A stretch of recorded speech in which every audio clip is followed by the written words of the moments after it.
uchaguzi, hakuwa anapinga matokeo. Yeye alikuwa anasema kuwa ule wakati ambapo matokeo yalikuwa yanatangazwa.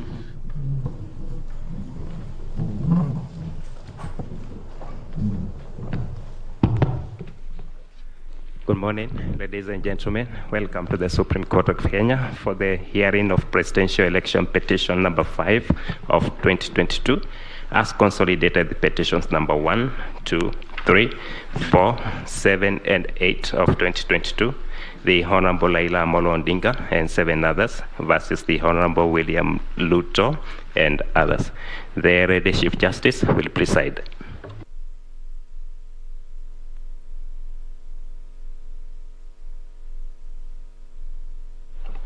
Thank you very much, our court assistant. Good morning, learned counsel and the parties, distinguished ladies and gentlemen present this morning.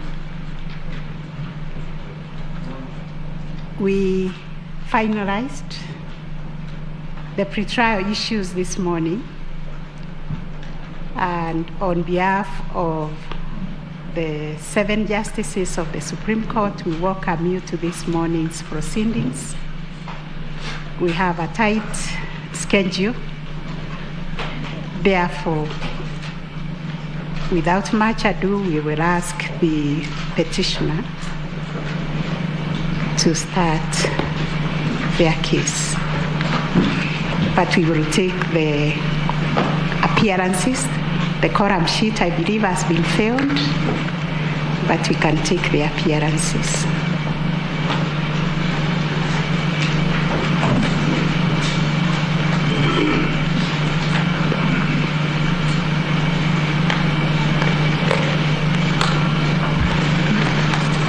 My Lady, the Chief Justice and the President of the Court and members of the Court, for the first and second petitioner, my name is James Orengo.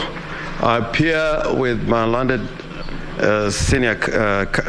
counsel, senior counsel, Firoz Noroji, together with my learned friends, Mr. Paul Mwangi and Miss Julie Soweto. We also appear with senior counsel, Mr. Philip Morgor, is not in the court, but once I've concluded my submissions, he'll come in to continue to deal with an aspect of our case.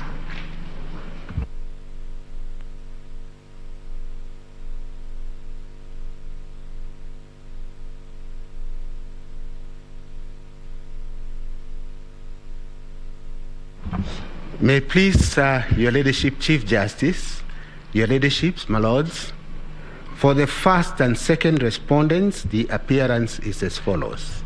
My name is Ngatia. I appear together with my learned friend Kioko Kilukumi, Senior Counsel, Mr. Kirago Kimani, Senior Counsel, and Professor Kindiki. That is the team representing the first and second respondents. Thank you.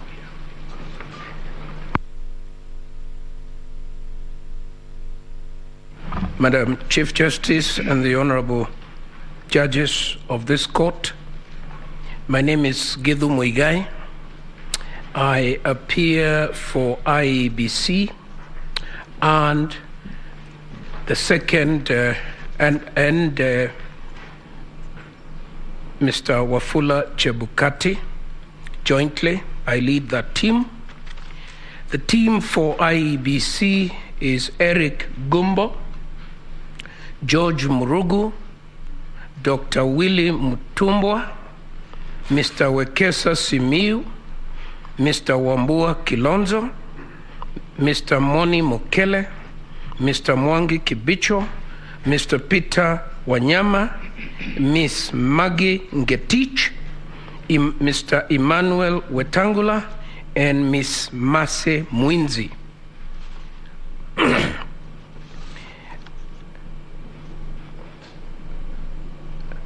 The team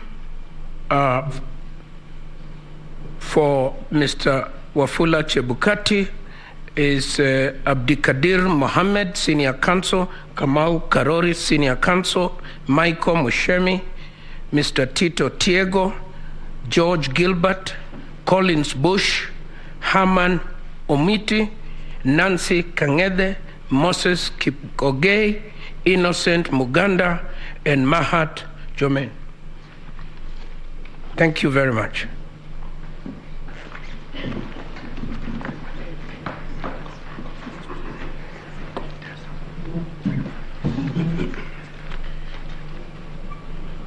Chief Justice, Deputy Chief Justice, Your Ladyship, my Lords, Justices of the Supreme Court, Paul Mwite, in terms of the orders of this Honorable Court yesterday, Issa and I, in addition to the lawyer counsel on record for the 5th respondent, the 6th respondent, 7th respondent, and 8th respondent.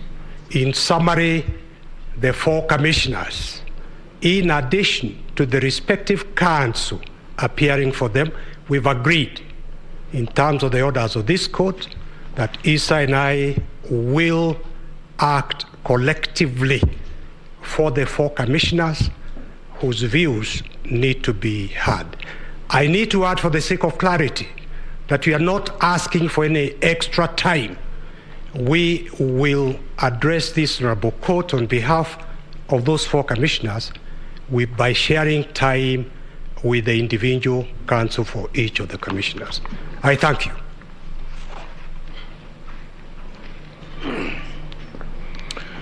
Your Ladyship, Madam Chief Justice, Deputy Chief Justice, and judges of appeal, for the 5th petitioners, I appear together with Lydia Mwalimu and Millie Odhiambo, not in court.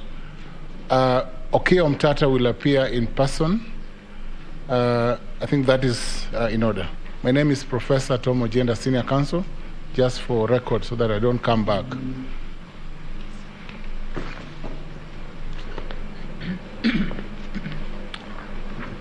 Your Ladyship, the Chief Justice, Your Ladyship, the Deputy Chief Justice, my Lady, my Lords of the Supreme Court, my name is George Oraro, appear for the Attorney General.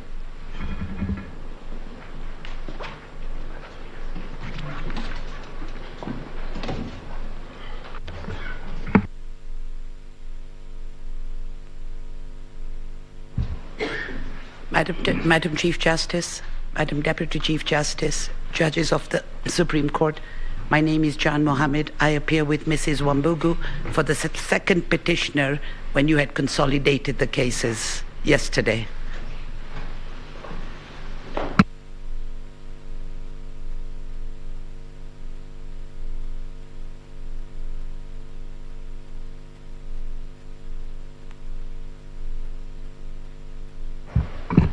Your Ladyship, the Chief Justice, members of the court, together with Tom Masharia, Njoki Mboshe, Steve Wandeto, John Njomo, and Paul Kiragu, I am Paul Nyamodi for the 3rd petitioner.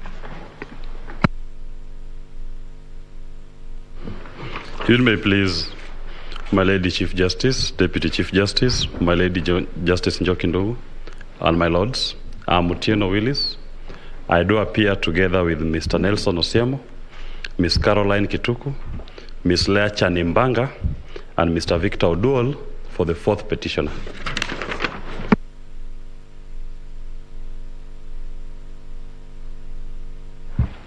May it please you, my Lady Chief Justice, my Lady the Deputy Chief Justice, and the Justice of the Honorable Court. My name is Degwa Njiru, together with Mr. Mituga and Mr. Morara. We appear for the 5th petitioner.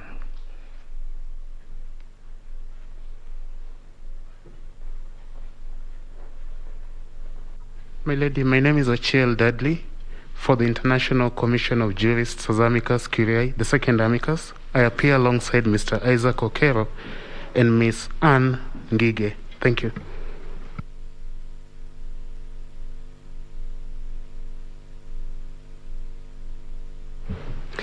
May it please the court, my lady the Chief Justice, the Deputy Chief Justice, and other judges of the Honorable Court. My name is Kibe Mongai, appearing for the 7th petitioner alongside Ms. Wairimo Keru.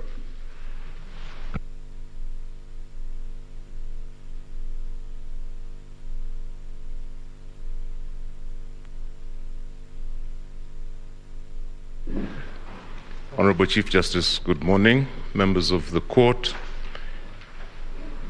on behalf of the Law Society of Kenya as amicus, my name is Stephen Mwenesi. I am in this matter alongside the President of the Law Society, Mr. Eric Theuri, and we have a team of the Public Interest Litigation Committee guided by Counsel Maura Kabata and Dr. Musau and Dan Oino Kemo and others. I thank you for allowing us to participate.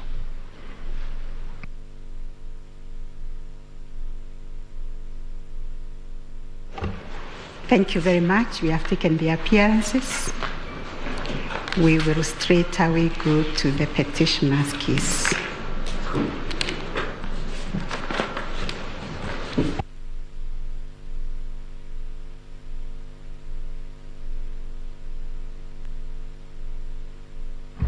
It may please the court, I'm going to deal with issue number 6 amongst the 9 issues that were crafted by the court for purposes of determination. And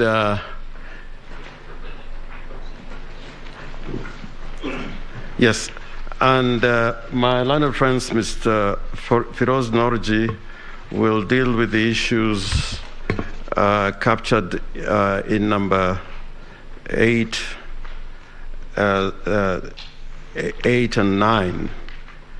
And my learned friend, Mr. Mwangi, will deal with the issue number 6. My learned friend, Mr. Philip Murgor, will deal with the issue number 1, 2, and part of 3. And my learned friend, Ms. Julie Soweto, will deal with the issues 3, 4, 5. I appear together with my colleagues for the first and second petitioners in the consolidated petition. The petition was filed on the 22nd of August this year, following the declaration of the results of the presidential elections that were held in the general elections on the 9th of August 2022. And those results were declared on the 15th of August 2022. Following that declaration, the petitioners, the first and second petitioners, were aggrieved with that announcement and consequently filed this petition. The petition is accompanied with a host of affidavits, and it may please the court, I'll refer to about 5 or 6 affidavits in my address. But as a matter of opening, I would want to deal with some constitutional issues are set out in the various articles of the Constitution. My lords and my ladies, after many years, the Kenyan people came about with the Constitution 2010. They enacted this, the Constitution 2010, and as opposed to the previous occasions, we had a constitution which was enacted by the people, in which they declared their sovereign authority. Therefore, anything done in the name of the Republic, in exercise of powers that spelled out in the Constitution, is based on donated or delegated authority as set out in Article 1 of the Constitution. Now, my lords and my ladies, it is important to put into consideration Article 2 on the supremacy of the Constitution, together with Article 3, which talks about the defense of the Constitution. As opposed to the previous periods when we had a Constitution which was negotiated at the time of independence with the colonial authorities, this Constitution established a republic in which the doctrine of separation of powers was embedded. And more particularly, my lords and my ladies, in this Constitution, there are several constitution bodies and agencies that were created, which includes the first respondent, the Independent Electoral and Boundaries Commission. And in accordance with the dictates of the Constitution, the Independent Electoral and Boundaries Commission, just like any other body established under the Constitution, and for that matter, any person who resides in the Republic of Kenya is required not only to recognize the supremacy of the Constitution, but act in accordance of the Constitution and in defense of the Constitution. Under Article 249, all independent offices and independent commissions are required to respect the sovereignty of the people and also to promote constitutionalism. This is important because Article 249, as read with Article 88 of the Constitution, which vests powers on or to the Independent Electoral and Boundaries Commission, requires that those powers must be exercised in accordance with the Constitution. Now, my lords and my ladies, the story that emerges out of the events that occurred on the 9th of August this year, and subsequently following to the 15th of August, upon the declaration of the Constitution, of the elections, the presidential elections, goes contrary to the established provisions in the Constitution, and will enumerate those violations at the appropriate time. But in opening, I want to say this, my ladies and my lords, that this grievance that we place before you, the highest court in the land, is not just a conspiracy theory. It is not just any ordinary event. If you look at the evidence that is placed before you in totality, we invite your lordship to come to the conclusion that what happened on the 9th of August this year and the subsequent events that followed on the 15th of August mark a pattern of violations against the Constitution in order to undermine the authority of the sovereign will of the people, and in effect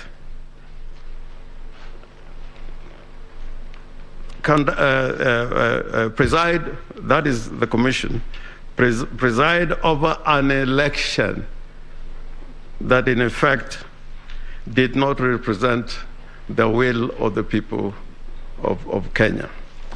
Now, in saying this, my ladies and my lords, you will be taken through a host of evidence borne out in the affidavits that show clearly that the Electoral Commission, just like they did in 2017, did not preside over an election that was in accord with the requirements of the Constitution as laid out in Article 81 of the Constitution. Article 81 of the Constitution requires that an election held in the Republic of Kenya should abide by the general principles set out in that article, and more particularly, Article 81 Article 81E, that the elections must be free and fair,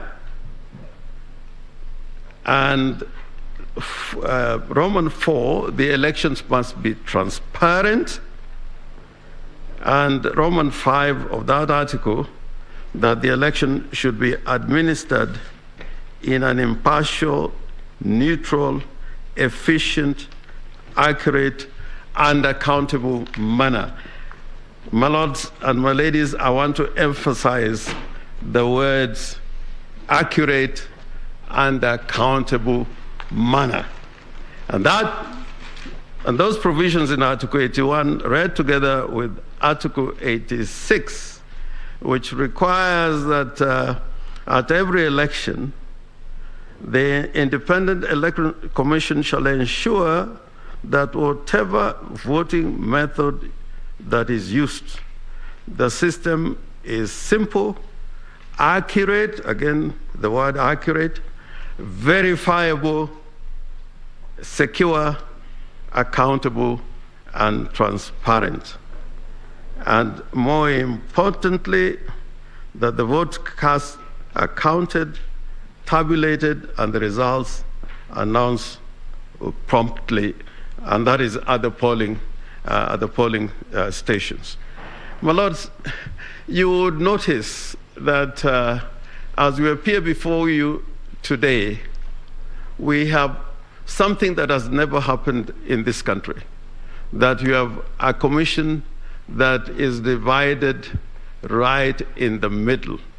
That speaks to a dysfunctional constitutional body that is not capable, leave alone the transgressions that we are going to talk about.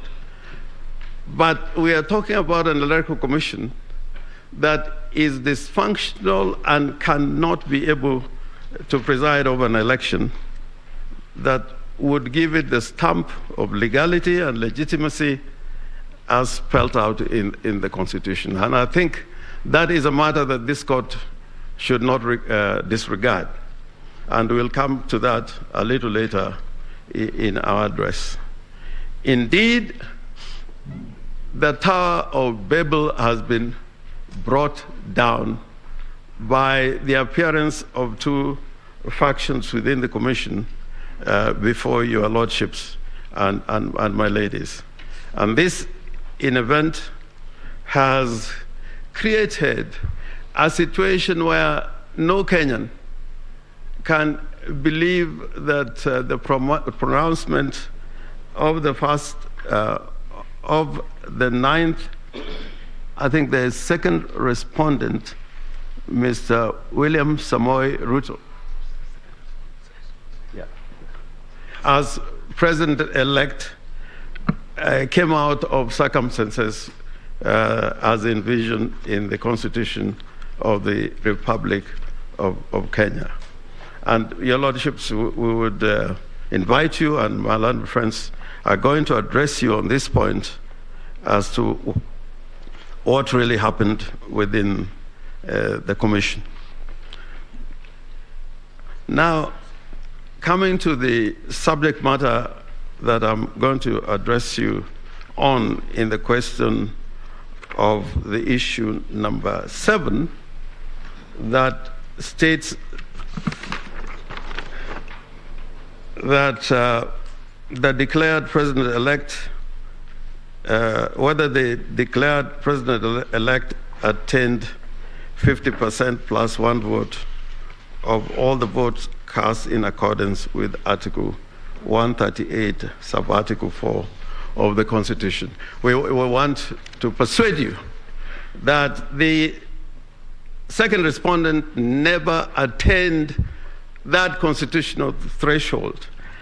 And going back to the Constitution, on that particular article, Article 138, sub-article 4, it was made part of the Constitution by the framers of the Constitution to give legitimacy to anybody elected as president, to the effect that he had widespread support of the Kenyan people, and that is evidenced by the requirement that the president-elect must have at least 25% of the votes cast in each of the more than half of the counties. We are not dealing with that point. We're dealing with Article 4A, that it is a requirement, mandatory requirement, that the person elected as president must receive more than half of all the votes cast in the election. Now, talking about numbers in those two provisions speaks to the need for accuracy and accountability to give an election the legitimacy that the holder of that office would carry while exercising the powers of the President of the Republic of Kenya. And it's not an idle matter, because we went through an experience, before the enactment and proclamation of this Constitution, that a person would be elected by way of a simple majority, and in circumstances in which you would find that the person elected as president did not garner more than half the votes which are cast in a presidential election. So this is an important matter. And the difficulty about this particular article is that it requires, at the end of an election before the declaration, that the Commission carries out some mathematics, some mathematical calculation and computation based on proper returns of the votes that were cast in the polling stations and transmitted, as it were, the results thereof to the National Tallying Center and verified accordingly in terms of the Article 38 and the Elections Act. Now, my lords and my ladies, my starting point would be the fact that in this election, it was declared that, and that is found in paragraph 7 of our petition, that the second respondent in the declared result garnered 7,176,141 votes, which according to the Electoral Commission represented 50.49% of the votes cast in the election.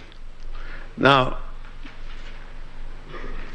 this figure would be correct depending on the calculations that were carried out or computation done by the Electoral Commission based on the votes cast during the elections held on the 9th of August 2022.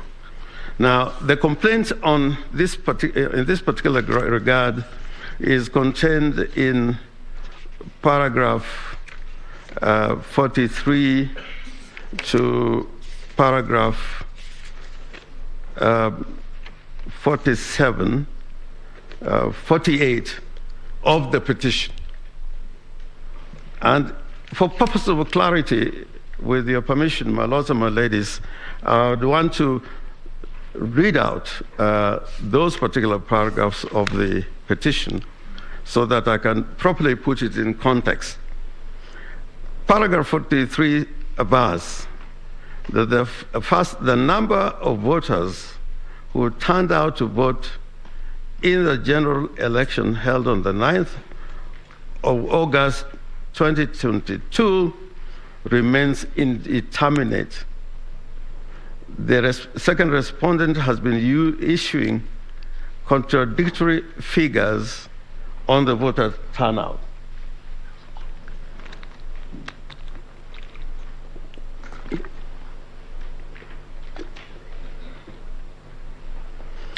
On the 9th of August 2022, on or about 1600 hours, 1 hour before the close of polls, the first respondent reported through various public news media outlets the voter turnout around the country was fairly low and was at an average of 52% of the registered number of voters.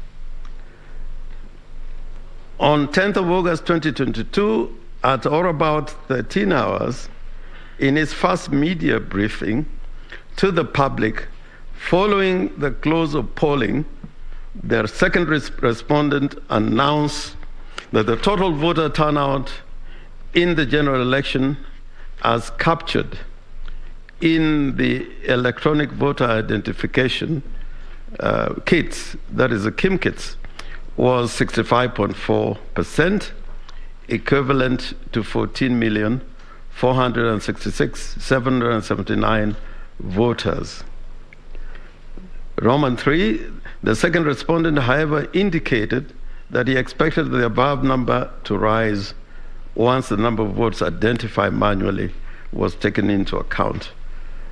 Contrary to the above declaration and reasonable legitimate expectation, the final voter turnout captured and declared in the final results of the presidential election in Form 3C is stated to be 213,137 votes, which is absurdly lower and not higher as anticipated.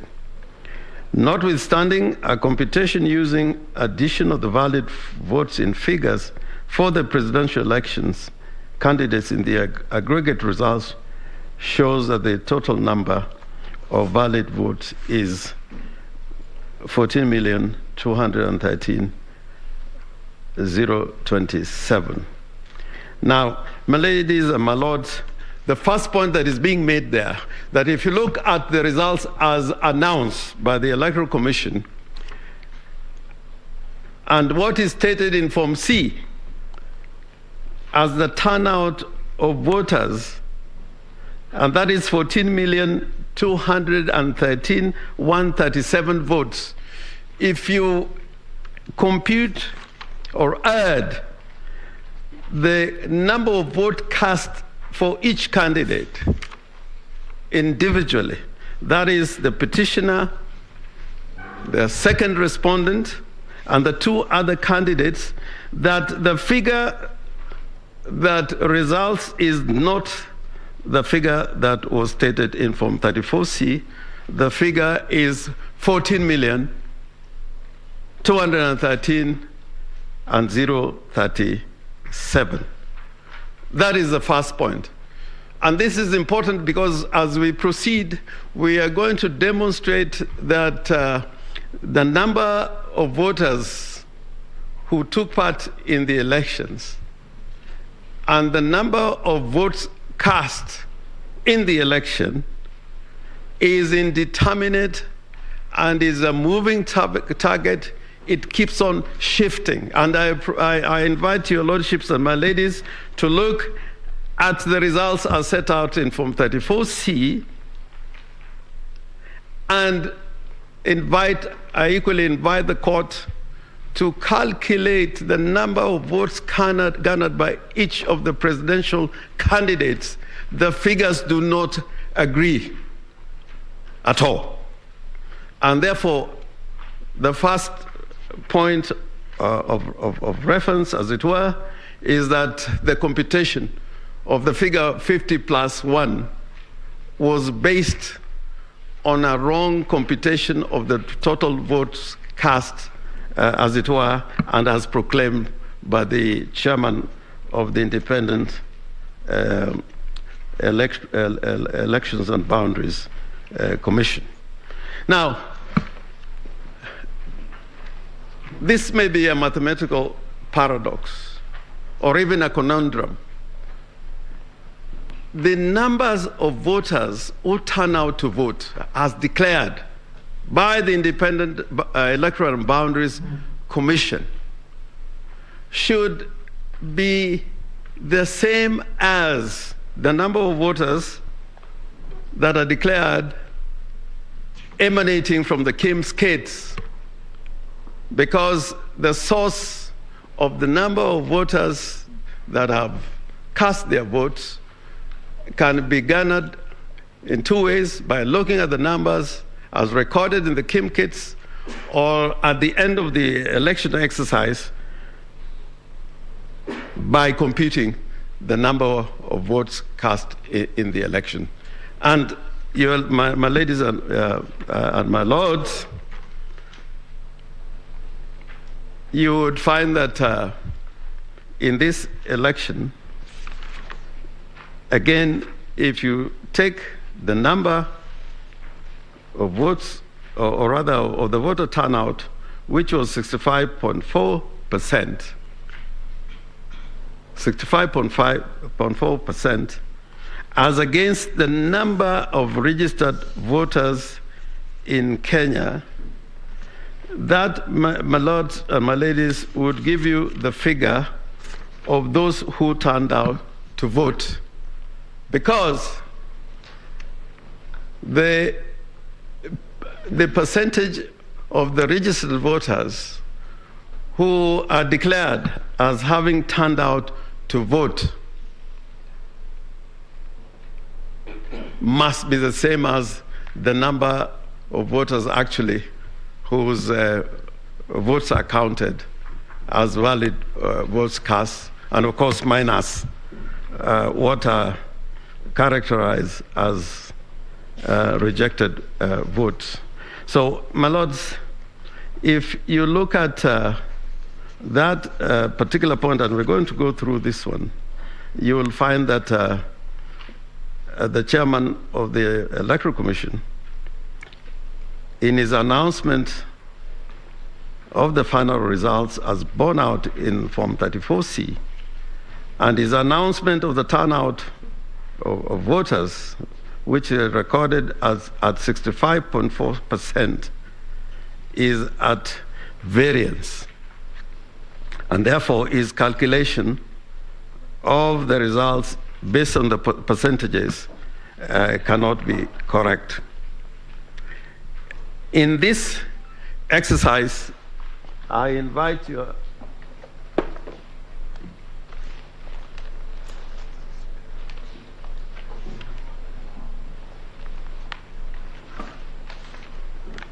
In this exercise, I invite the court to look at the affidavit of one Edgar Ouko Otumba.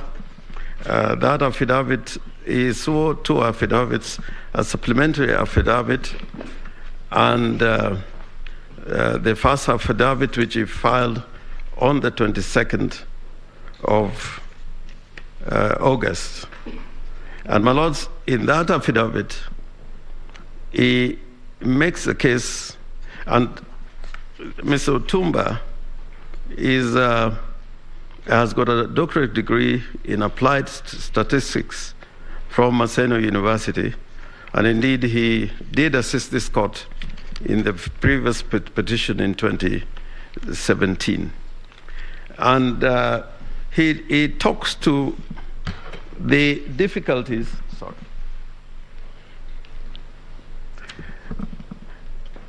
that confronts us in terms of the various announcements that the chairman of the Electoral Commission made. And he states that on the 9th of August 2022, the respondent issued a communique, that is on paragraph 10 of his affidavit, on the day of the election, that the total voter turnout at 4 p.m. nationwide was at 56.17%. And that statement update is annexed to the affidavit sworn by the second petitioner, Madam Martha Karua. Then, at the close of the voting, the first respondent again issued a statement that the total number of voter turnout, based on the KIMS kit, was 65.4%, which culminates in a total of 14,466,779 votes. And that communique is borne out in the affidavit again of the second petitioner. In an affidavit that is sworn on behalf of the petitioners, first and second petitioners, Mr. Nyangasi Oduo, in his affidavit, he talks to the Form 34C, and I'd referred to this earlier, where the total number of vote cast is 14,213,000. Now, the same Mr. Edgar Otumba saw a supplementary affidavit on the I think this affidavit was sworn on just a minute, on the 20th of August 2002. And I invite you, my ladies and your lordships, to look at this affidavit, because it analyzes several scenarios, including scenarios where the rejected votes are not computed, and scenarios where the declaration made by the chairman of the Electoral Commission as to the manual votes which were cast, which were recorded 86,889, and where those votes recorded as manual votes are computed together with the votes that were transmitted electronically. And then scenarios that would include the constituencies where the votes were declared later, including Ella's constituency.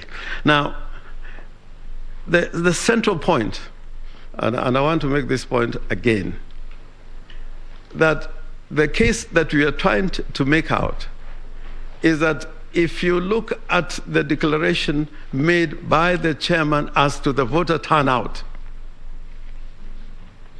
that will give you, as a percentage of the total number of registered voters, it will give you the number of voters that turned out to vote in the election, as opposed to another way of arriving at the same result, simply counting the number of voters that were recorded to have voted and cast their vote in the election. It is an equation that must agree in a mass submission. If the total number of voters that take part in the election do not agree with the votes that are counted as cast in accordance with Article 138(4), if they don't agree, then it means that the results of that election are not accurate, they're not transparent, and they're not accountable. And therefore, I'm inviting your ladyship and your lordship to go through this affidavit of Mr. Edgar Uko Otumba, because he lays out clearly there's several scenarios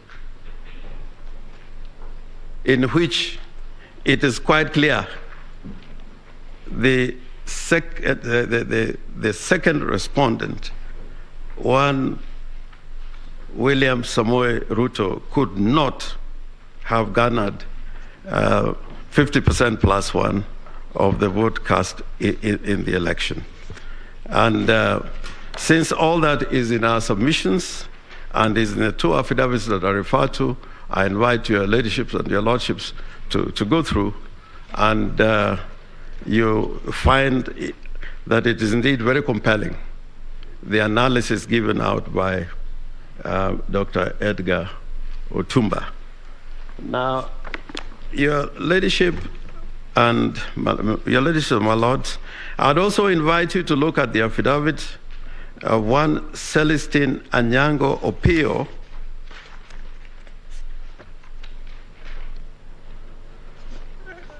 and in that affidavit, which enumerates several constituencies, including Chepalungu and many others, where in terms of the results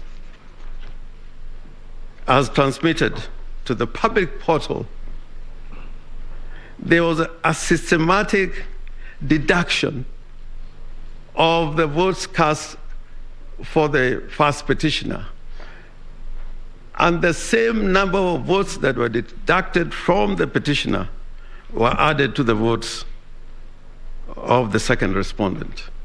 And the unique thing about this scheme is that the number of votes cast, the total number of votes cast, remained the same.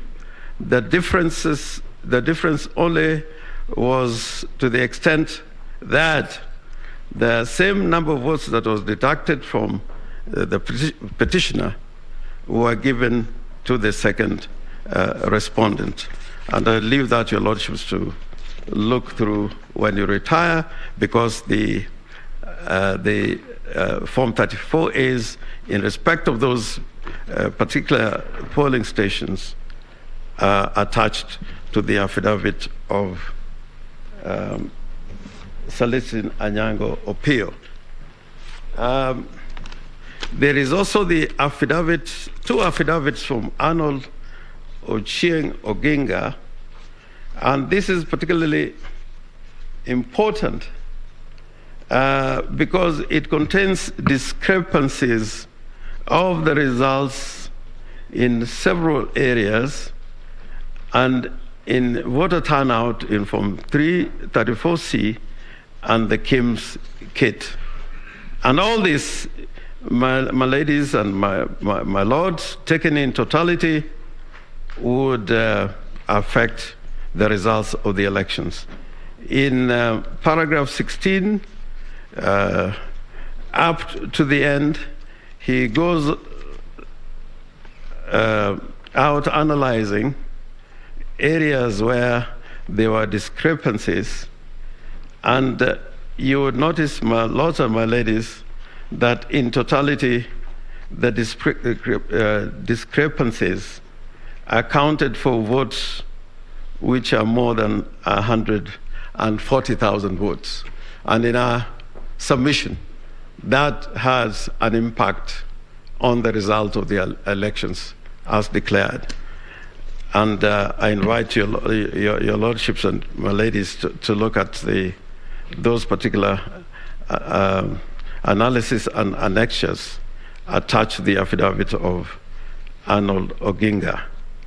In the same way, in a further affidavit, Mr. Arnold Ochieng Oginga carries out an analysis in response to the responses to the petition by the respondents.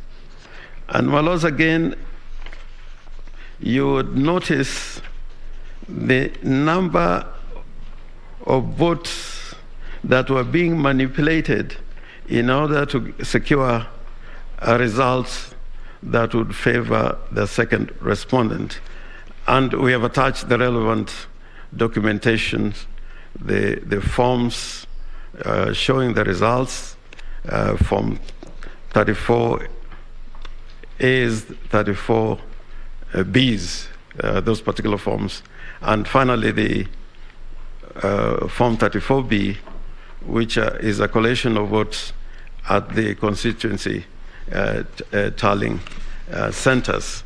Now, my lords, I would conclude by saying that unlike many elections, this particular election, there was deceit, there was manipulation, and all this was premeditated and made possible by the attack, if I may put it that way, on the IT structure and system of the Electoral Commission. The way that the Commission was able to deal with the forms when uploaded and downloaded, staged, transmitted, deleted, all this in totality, if you look at the case we put before you, my lords and my ladies, set out in the affidavits that I referred to, shows an election that was rigged in favor of the second respondent. And on that basis, my lords, we urge that you nullify the elections on the basis of the fact that the second respondent did not attain more than 50% plus one of the votes cast in the election. I thank you. I now invite Ms. Julie Soweto to deal with the second limb of our submissions.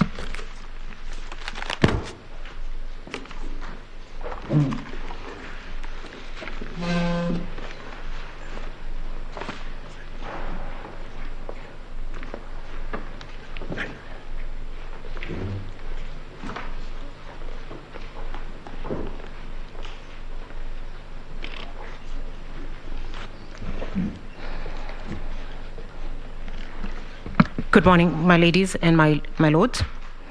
I will deal with issue number 3, 4, and 5 as identified by the court, and that is whether there was a difference between Forms 34A uploaded on the IEBC portal and the Forms 34A received at the National Tallying Center and Forms 34A issued to the agents at the polling stations. I will start with that issue.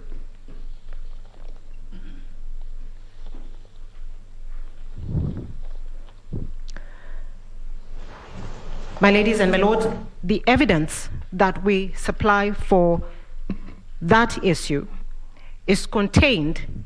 First of all, the complaint is at paragraphs 81 to 91 of the petition, and the evidence is contained in the affidavits of Celestine Anyango, Arnold Ochieng Oginga, Benjamin Agina,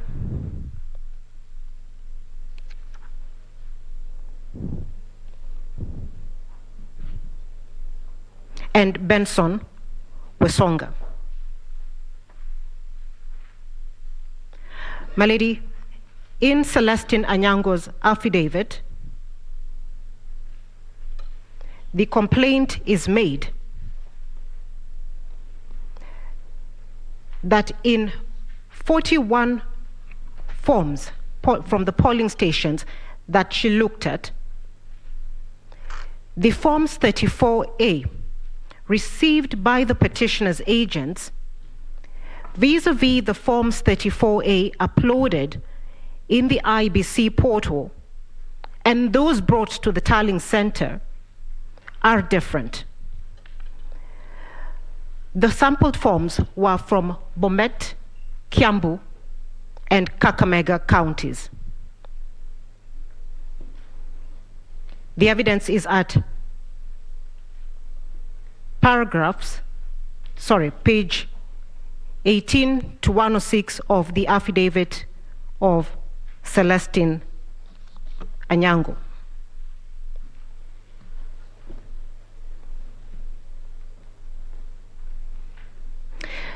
My ladies and my lords, this evidence should be considered together with the evidence in the affidavit of Benjamin Agena, sworn for the petitioner, paragraph 9.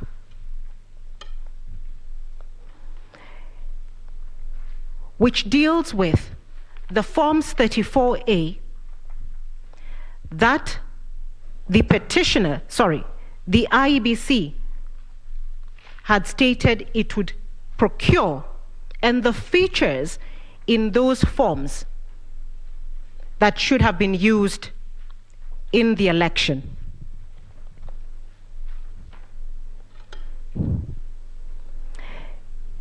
It is our contention that what the IEBC set out to procure is not what they procured in the first instance. Therefore, we cannot even match the forms that we have and that have been provided in the election to what they had set out to procure.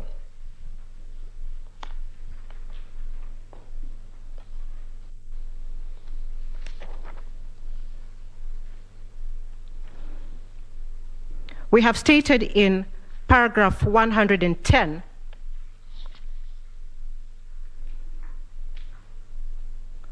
of the petition, from paragraphs 108 to 110, that the IEBC procured two parallel sets of Forms 34A, marked booklets 1 of 2 and 2 of 2. It was intended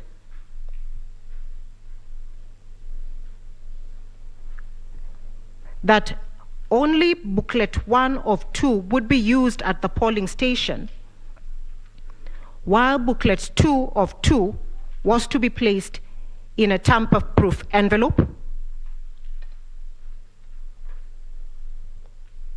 and not to be used at the polling station. The forms that have been transmitted, of the forms that were used to transmit the results in this election 2022, do not meet the standards or conform to either of the forms that the IEBC said were going to be used, and this evidence is in the affidavit of Benjamin Agena. That is the first limb of the evidence that we submit through Celestine Anyango that shows the deliberate mischief in the use of the statutory forms that was set out in the election and which we now complain of. Going now to the evidence provided by Celestine Anyango in the 41 forms, what was observed is that the forms that the agents have and the forms in the portal are the same in all features. They have the same serial numbers. They are embossed using the same stamps. They're signed by the same agent, presiding and deputy presiding officers. However, the figures in the forms have been tampered with and are different with regards to the results for the first petitioner and the results of the first respondent, William Samoei Ruto.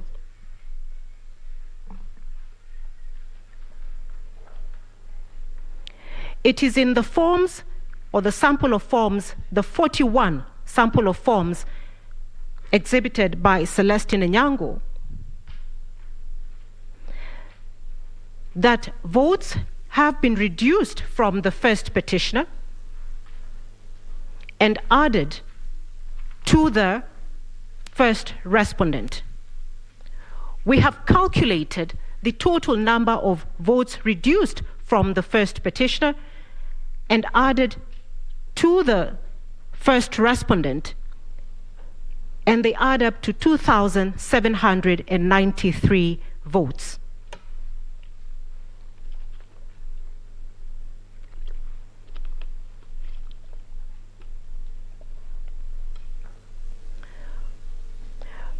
My ladies and my lords, we contend that the figures are important because of the slim margin with which the first respondent won the election or was declared as the winner in the election.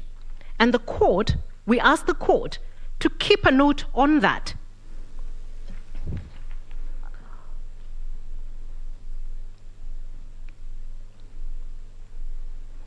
My ladies and my lords, the difference between the result declared to overcome the 50% plus one threshold is 69,000 votes.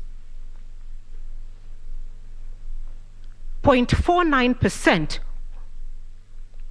which is the margin that the first respondent is said to have overcome the constitutional threshold, is the equivalent of 69,000 votes.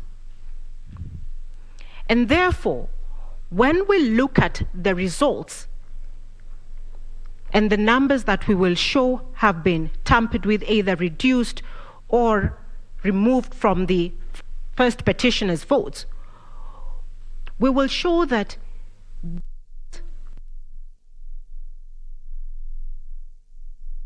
affect the outcome of the election or the result of the election.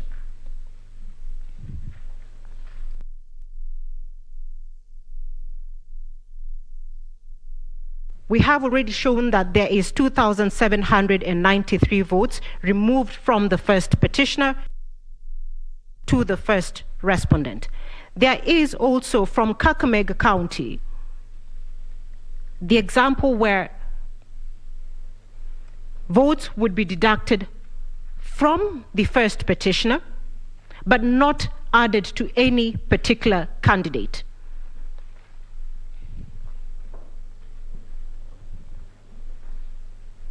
The mischief that is also borne out in our affidavits is that the intention was to ensure that the total number of voters remained exactly the same.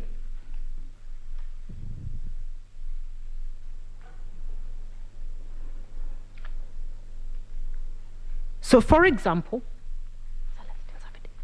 just a minute.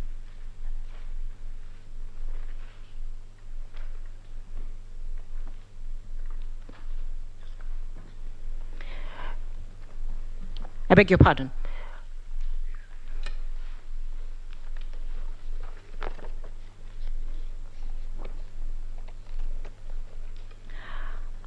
At page 2 of the affidavit of Celestine Anyango's affidavit, at paragraph 4, my lady, just as an example, in Chepalungu, polling station 1 of 1, the first petitioners and the physical copy of the Form 34A that was given to the agent, the first petitioner had 61 votes. In the form that was uploaded, or that is appearing in the IEBC portal, the first petitioner has 1 vote. In the Form 34A of the same polling station, the first respondent William Ruto had 109 votes. In the Form 34A in the IEBC portal, William Ruto has 169 votes. The 60 votes that are reduced from the first petitioner are added to William Ruto. The total votes remain the same. The same continues in all the 41 polling stations that we have sampled and annexed to the affidavit.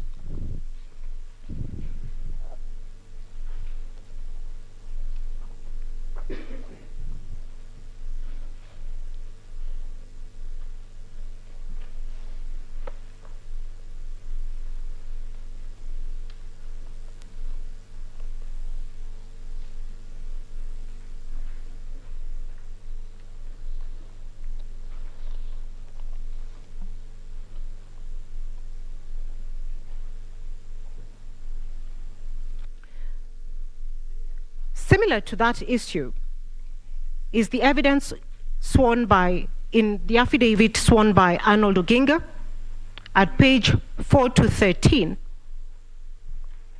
where he highlights discrepancies in the Forms 34A issued to the petitioner's agents and the ones uploaded by the first respondent, sorry, not the first, the IEBC, in the public portal.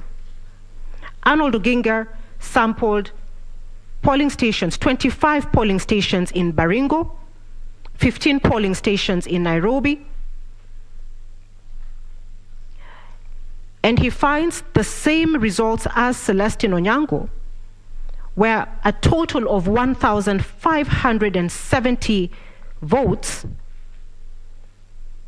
are added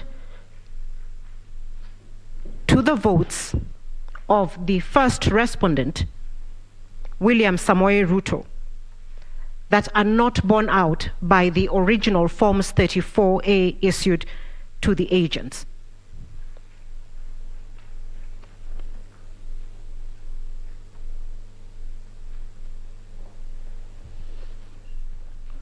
From the affidavits or the evidence of Celestine Onyango and Arnold Oginga,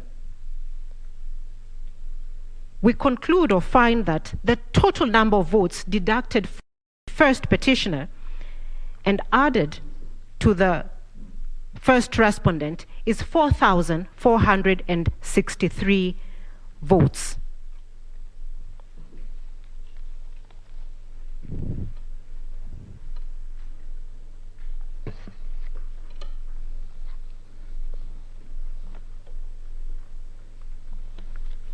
The second issue that I will deal with, my lady, is issue number 4,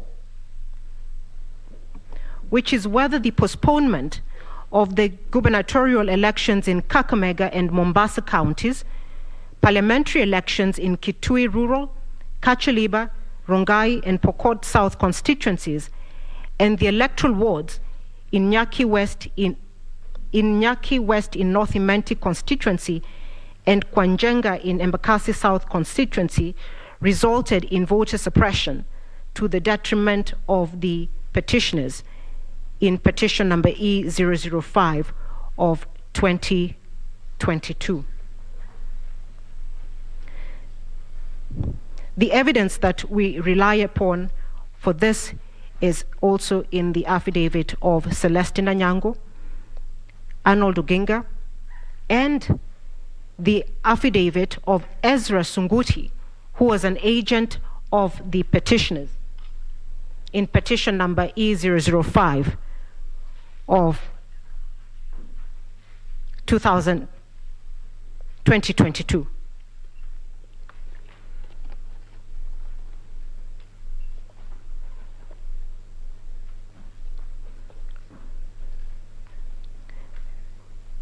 My ladies and my lords, the first complaint and the issue in this matter is that the elections, first of all, were cancelled only in the strongholds of the first petitioner.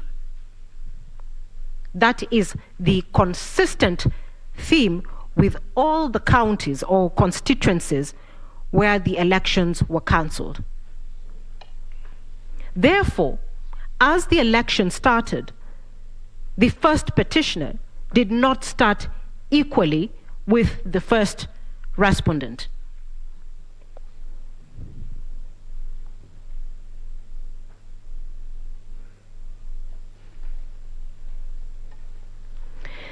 Ezra Sunguti deposed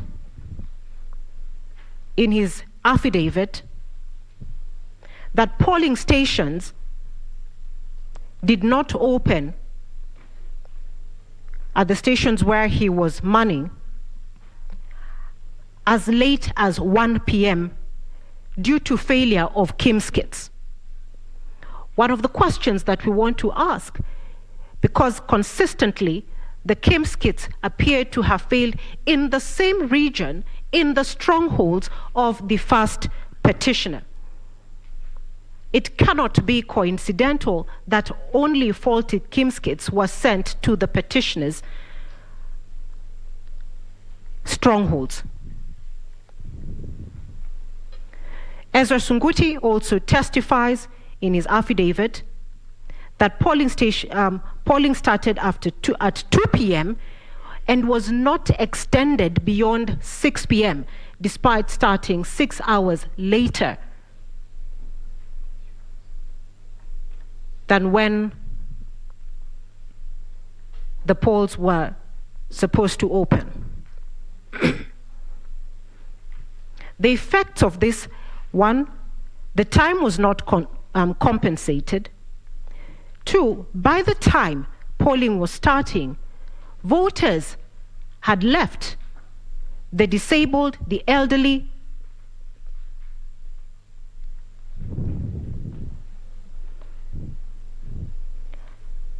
and therefore the turnout in those polling stations was affected.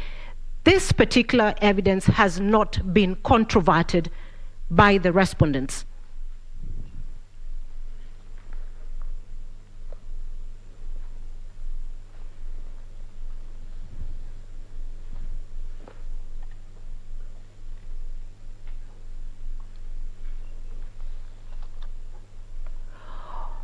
On that ground, again, we submit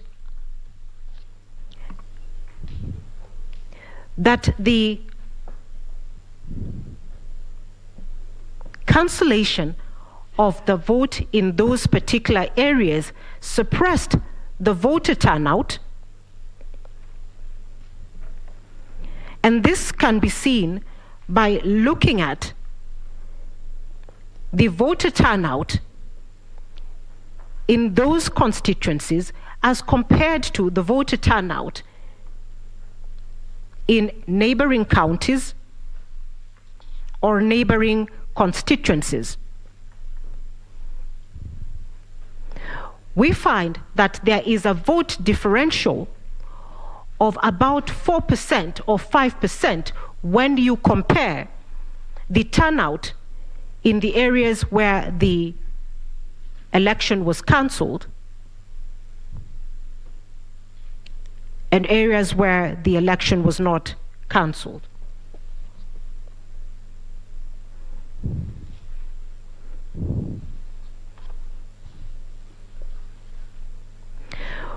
My ladies and my lords, we also consider that the cancellation of the votes of the election in the strongholds of the first petitioner was deliberate because the reasons given by the IEBC or the chairperson are not borne out by the statutory provisions for cancellation of the election.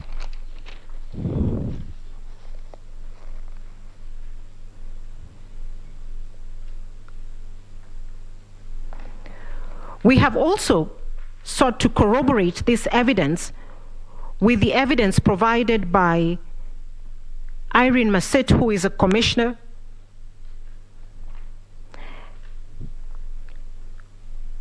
who testifies at paragraph 26 of her affidavit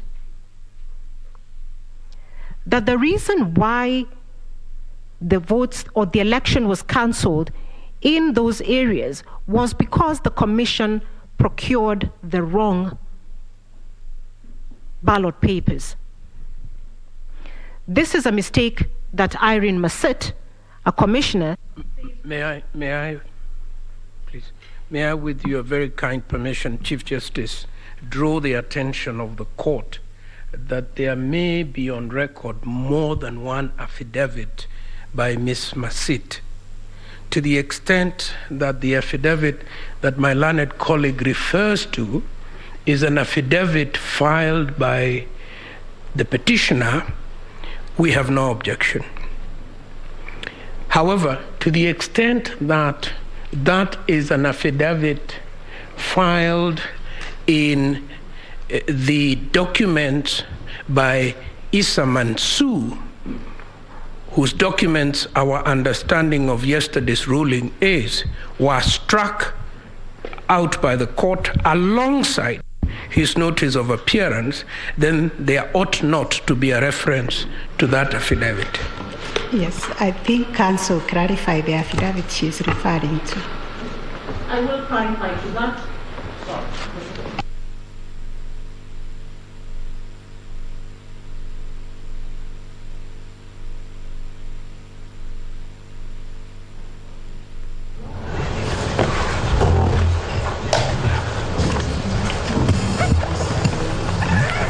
Sorry.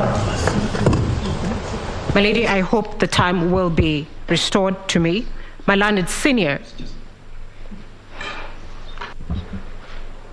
There is an error that was stated by my colleague, Professor Gedu Muigai.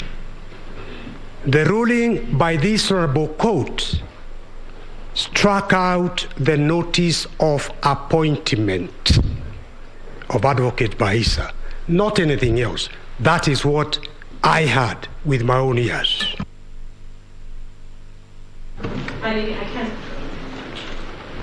If I may please interrupt you. Counsel, please, without wasting a lot of time, we are capable of discerning what we meant with our own ruling. Let her identify the affidavit she is referring to, and when you are responding, then you deal with the issues that you're raising. We appreciate that, my Lady Chief Justice, but I think if we proceed beyond this point without a common understanding by all the advocates as to what was the consequence of striking out the notice of appearance, then many on this side may make reference to those documents filed by Issa Mansour.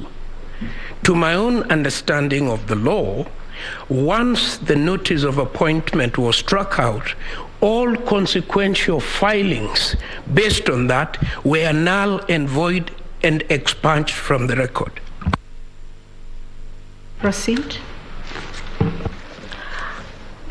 My ladies and my lords, that issue can be put to rest very simply. The affidavit that I refer to by Irene Massit is drawn and filed by MS Ouma J and Associates Advocates. I believe each of the commissioners had a right and did appoint their own advocates in response to the petition. And that is what I am referring to. So Malanid Senior is lost on that one. If I may proceed now. My lady, I do refer to the affidavit now of Irene Massit at paragraph 26 of her affidavit, where she deposed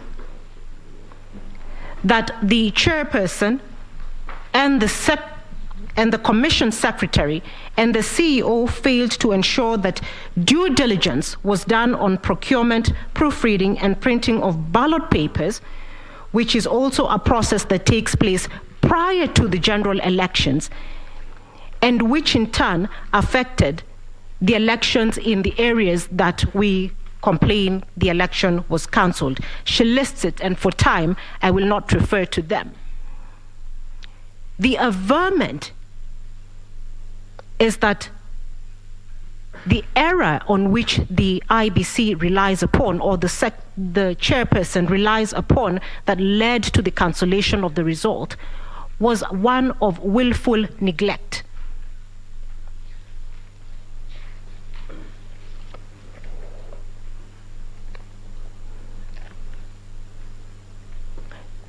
Irene Masit further testifies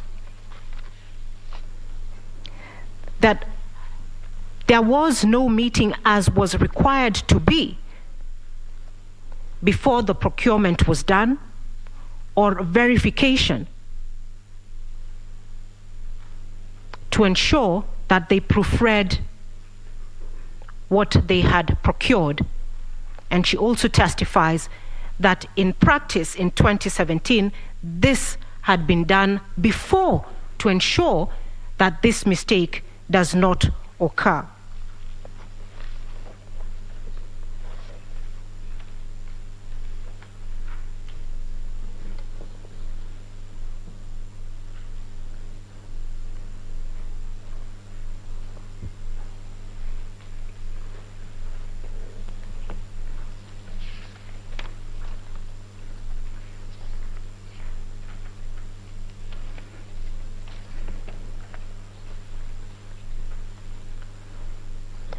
My ladies and my lords, to the extent that that admission is made by a commissioner, we submit that we are supported or find corroboration to our complaint that the cancellation of the vote in the areas in which we have complained about was deliberate and not accidental.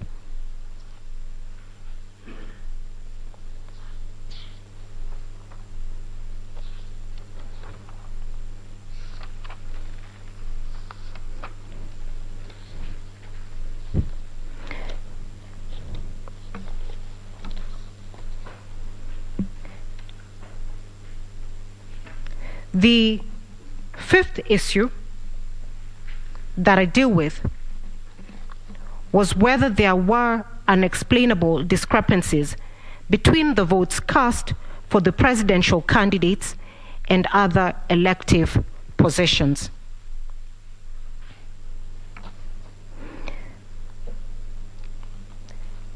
This evidence is found in the affidavits of Celestine Anyango,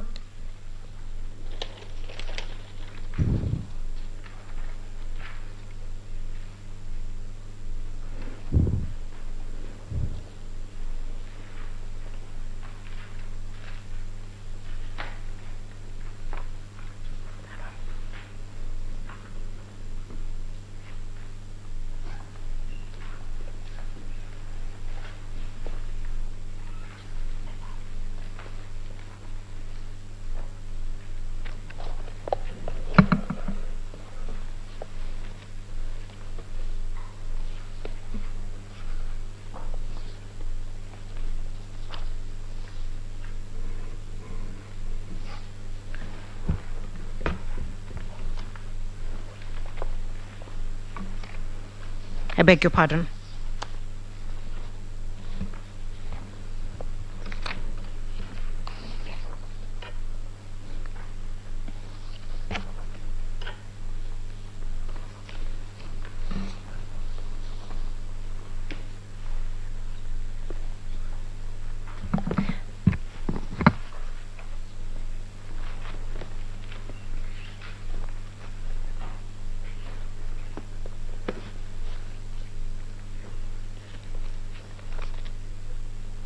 My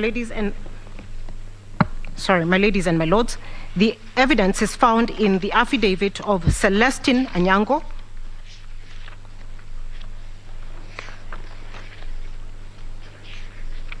where she shows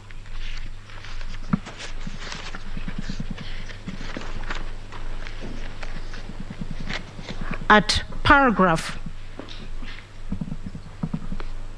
8, 9, 10, and 11, where she has produced evidence showing that in 8 counties, there was a discrepancy between the votes cast for the president, votes cast for the governor, votes cast for the senator, and votes cast for the woman representative. The total number of the votes discrepancy is 33,208. And my lady, it is at this point that I reiterate again the slim margin between the result declared for the first respondent, which is 69,000 votes, to attain the 50% plus 1 threshold. In response to the discrepancy of the votes that we have highlighted, the IEBC's witnesses, Sunkuli,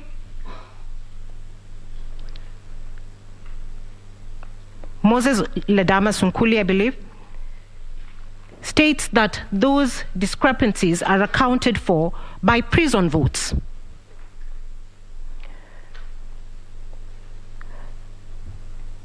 Because prisoners only vote for the presidential candidate. My lady and my lord, if one looks at the total number of votes that have been provided as having been accounted to the prisoners, it is only 715 votes. You will find this at paragraph 53 of Sunkuli's affidavit. There is therefore no account for 32,493 votes.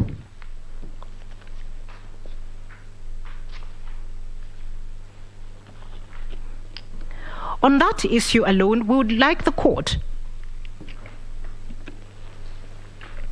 to consider, for instance, in Kirinyaga County, where the discrepancy between the presidential votes and the governor's vote was 23,550,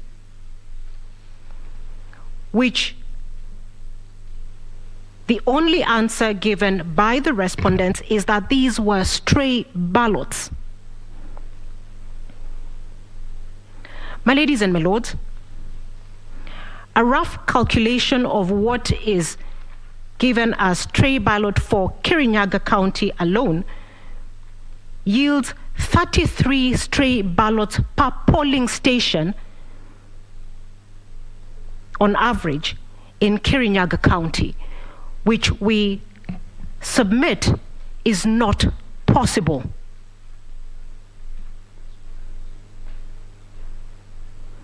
This is also the kind of issue or discrepancy that, based on the rules, ought to have been brought to the attention of the National Tallying Center or the National Returning Officer.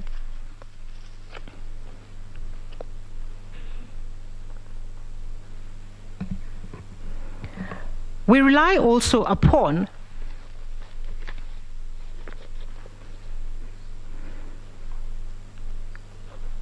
the authority cited in our submissions of William Kabogo, where the learned Justice Kimaru said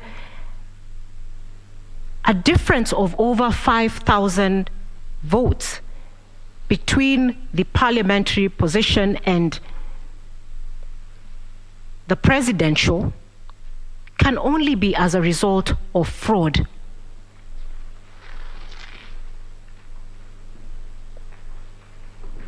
My ladies and my lords, would also urge the court to note that at this election, the IEBC had provided a clerk whose sole duty at the polling station was to ensure that voters placed their ballot papers in the right box. And therefore, the incidence of such a high number of stray or allegedly stray ballot papers cannot be explained and has not been explained.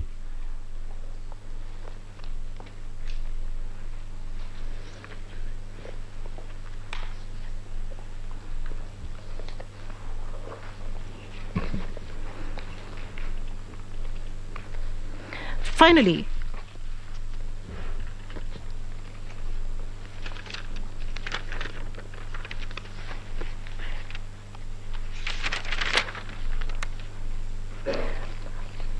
my ladies and my lords, as time is not on my side, we urge the court to look at the evidence of Arnold Ochieng Oginga on the discrepancies between the Forms 34A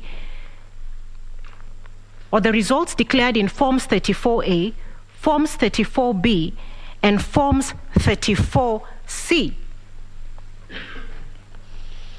The design of the election was that this was to be a seamless transaction, and therefore the Forms 34A and the results therein ought to be the same as the Forms 34B and ought to be the same as the Forms 34C.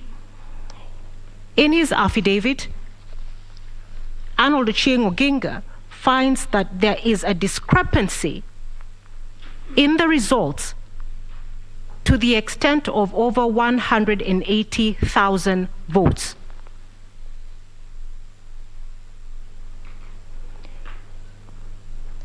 That affects the result of the election or the outcome of the election. I will stop at this particular point and invite my senior, Mr. Paul Mwangi, to continue.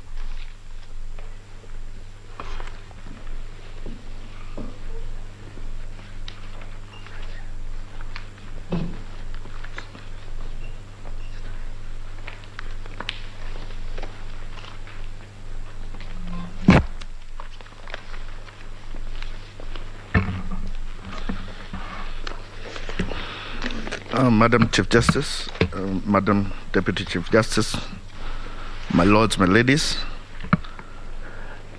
I am to address myself to the sixth issue of the court, whether the IEBC carried on the verification, tallying and declaration of results in accordance with Article 138(3)(c) and Article 138(10) of the Constitution. The thrust of my presentation is that the nature of management of elections in Kenya from even before the new constitution have been that decisions as to who has won the presidential election are collegiate,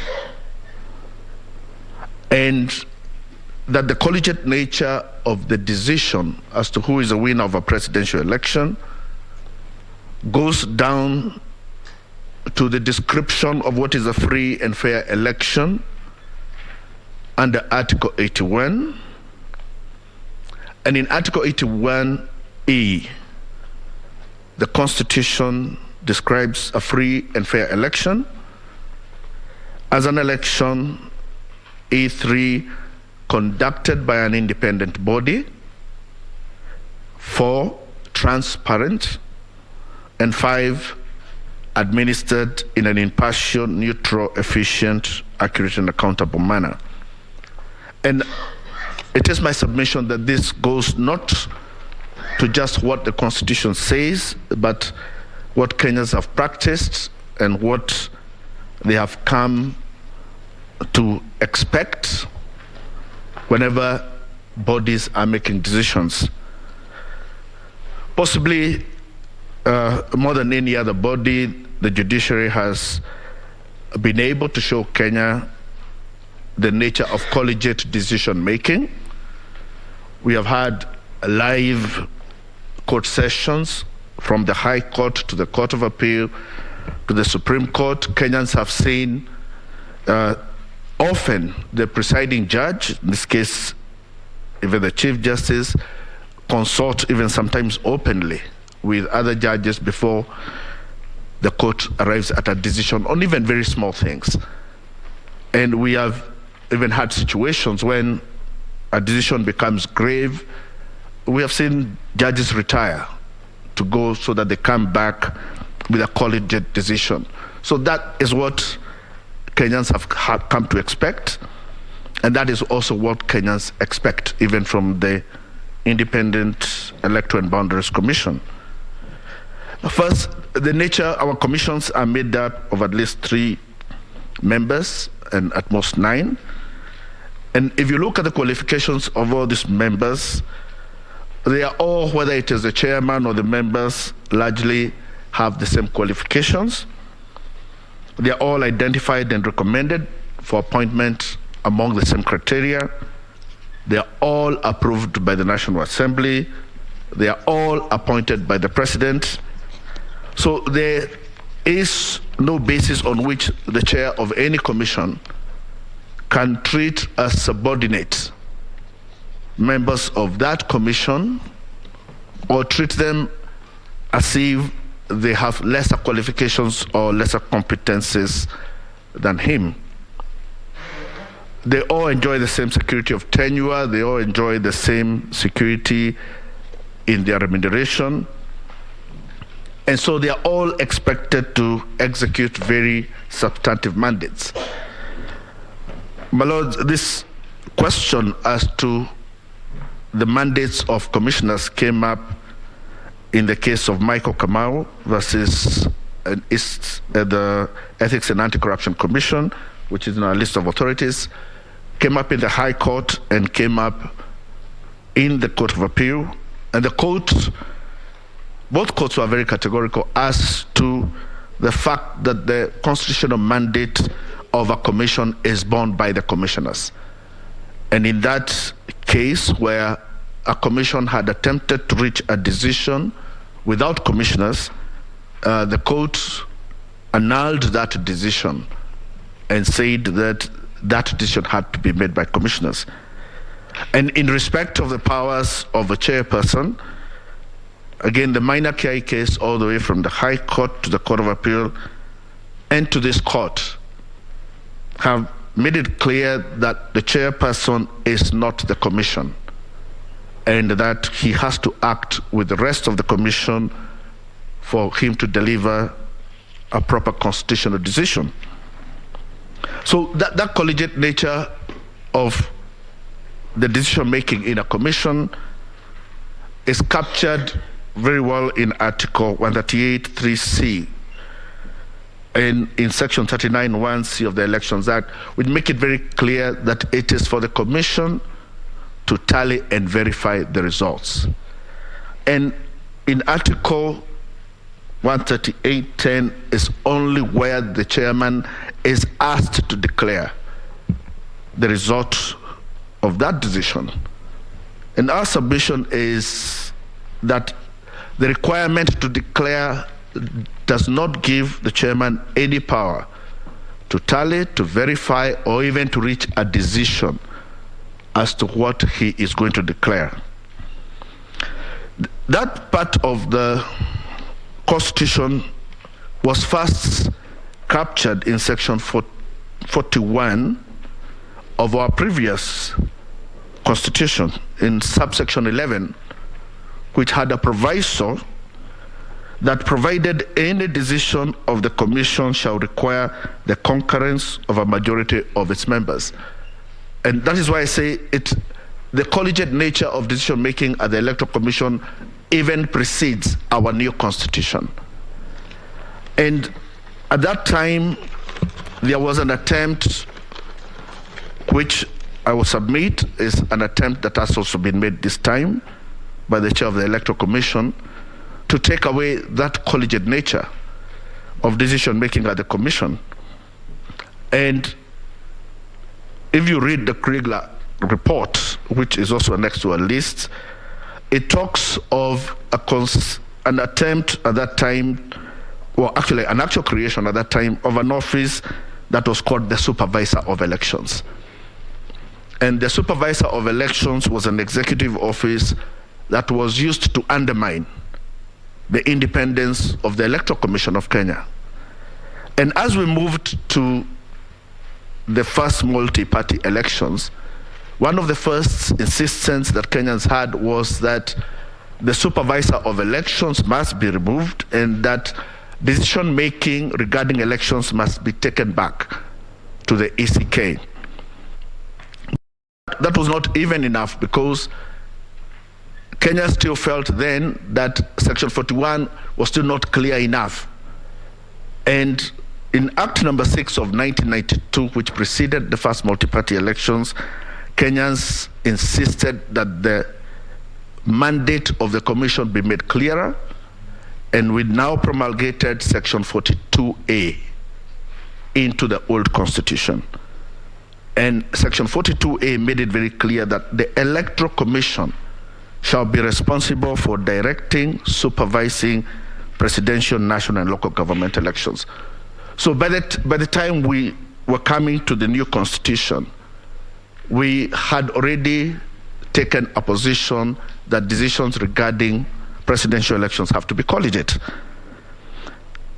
When the new Constitution itself was being promulgated, there were several options that the framers of the Constitution could have. They could go back to making this the decision of an independent office, as Mr. Afula Chebukati has attempted to act. But instead, they created, for the first time, what they called independent offices, created the DPP, the Auditor General, and Controller of Budget as independent offices, but found it wise to retain the collegiate nature of decision-making as an act of the Commission. The question then we asked is, why is it necessary for there to be a collegiate nature in the decision-making regarding presidential elections? I said, one, it's because it gives integrity to the decision. And the more important a decision is, the more it may require more people to make it. And we see that also in our court system, where decisions are made in the High Court by one judge have to be made by 3 in the Court of Appeal and have to be made by 5 at the Supreme Court. And this is even being seen in sports today, that in very important matches, they have even moved away from leaving critical decisions to one referee. And we have now gone to even video-assisted refereeing so that more people can weigh in on a decision that is that important. The second thing is that the collegiate nature secures the independence of the Commission itself, so that you don't have one person who can be in a position where they cannot resist maybe pressure. And therefore, so long as we know that there are 7 people making this decision, we are more confident about its independence. But thirdly, my lady, my lords, there is also the question of the legitimacy of the decision. And this comes from what this court said in 2017. And in paragraph 371, in the case of Raila Odinga versus IEBC, the court says that elections are the surest way through which the people express their sovereignty. Our Constitution is founded upon the immutable principle in the sovereign will of the people. It says that, in fact, it is the people and they alone in whom all power resides, be it moral, political, or legal. And so they exercise such power either directly or through their representatives, whom they democratically elect in free, fair, transparent, and credible elections. Therefore, whether it be about numbers, whether it be about laws, whether it be about processes, an election at the end of the day must be a true reflection of the will of the people. And I view legitimacy in two ways. That first, it is very important for Kenyans to believe that the decision has been arrived at is legitimate. And the reason for that is because it is in one person. They have been asked to delegate their sovereign authority. So they believe that a decision has been reached that is legitimate is very important. And you see that in Article 131, that political legitimacy of that decision is covered in Article 131 of our Constitution. Because Article 131 gives our president 4 powers. He makes him the head of state and government in paragraph A. In paragraph C, it makes him the commander-in-chief. In paragraph D, it makes him the chairperson of the National Security Council. And then in paragraph E, it makes him the symbol of national unity. So of all the 4 things that our president must do, the A is the political legitimacy. And if decisions are arrived at as to who has won an election, and they do not carry with them the legitimacy that is required, then you have somebody who cannot exercise the duties, execute the duties under 131E as being the symbol of national unity. But there's a second reason. And the second reason is that also the person to whom you now declare as the president must himself believe in the legitimacy of the decision that has been made. And political scientists say that this political legitimacy is necessary because it finally determines how that person themselves will hand over that power. And political scientists say that power that is unjustly acquired will never be justly given. So if you want to have a legitimate transfer of power in a country into the future, you must ensure that that power is also known not just to the public, but to the person who acquires it as legitimately obtained. The question then comes to where we find ourselves today, where we have the chairman and a minority group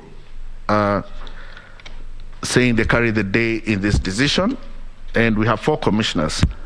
And the question this court has to ask is who did believe. And it's our position that Mr. Wafula Chebukati has disrespected the Constitution, has been unable to secure the legitimate result of an election that was conducted. And in terms of deciding who to believe, my lord, first and foremost, Mr. Wafula Chebukati has not had a complaint to make as to how these 4 commissioners worked ever since they entered the commission in September 2021.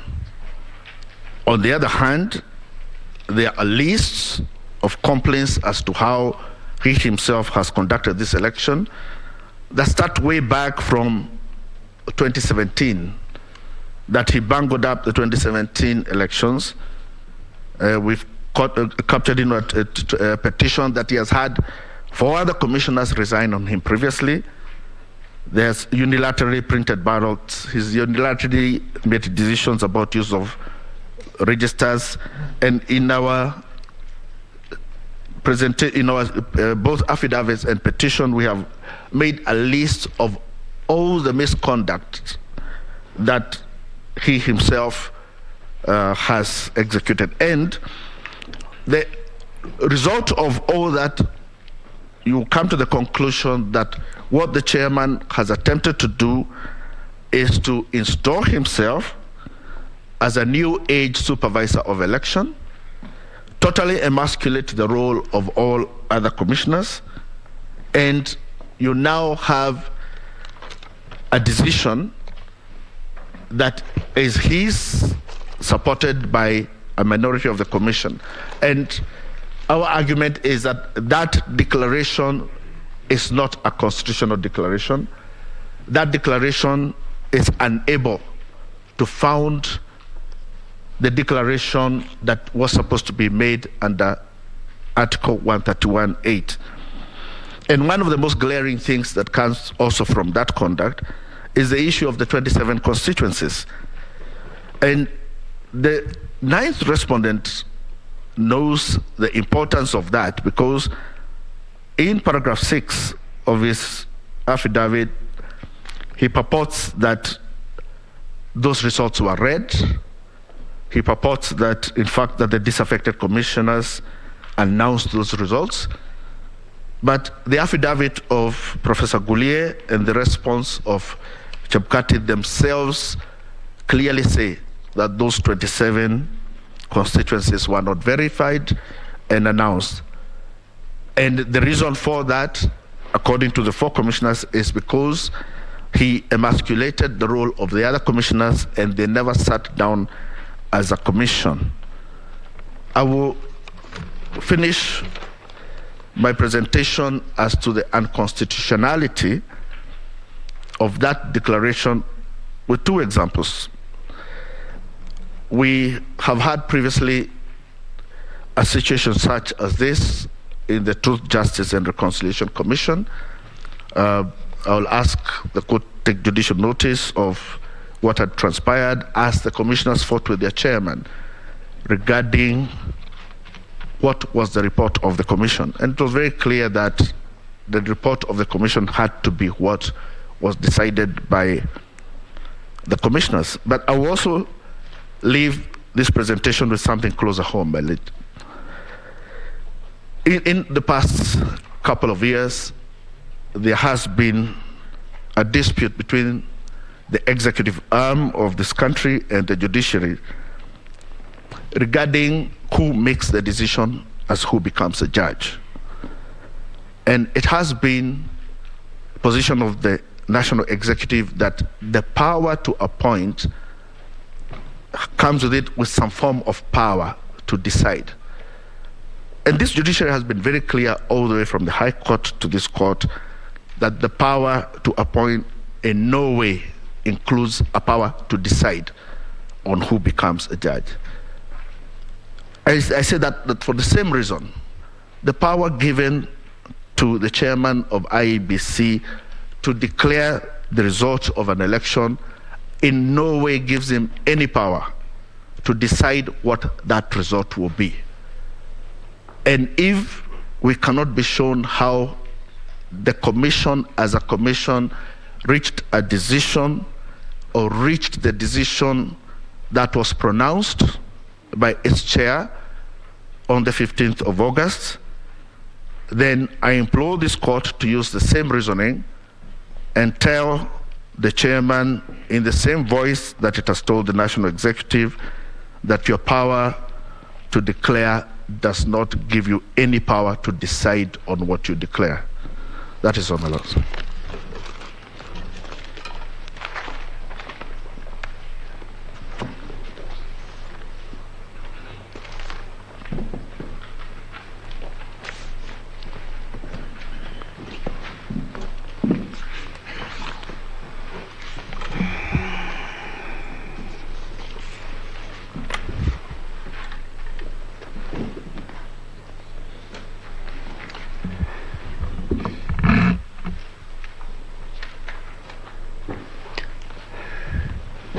I haven't been in the court, so good morning, your ladyships and my lords. My humble responsibility today is to deal with technology, and that is covered in the issues that were framed by the Honorable Court as 1, 2, and partially issue number 3. I have been listening to the submissions of my learned colleagues, and I will try not to repeat any of them except where absolutely necessary. I start by referring to Article 86 of the Constitution. 86 provides for voting, and I particularly refer to 86A. The method, the voting method, must be simple, accurate, verifiable, secure, accountable, and transparent. I also read out to the court Section 44 of the Elections Act, which provides for the use of technology. How this has evolved is a matter that has been addressed by my learned friends and is well known to the court, particularly this court that has rendered decisions in the same regard. Section 44 of the Elections Act provides that the use of technology in an election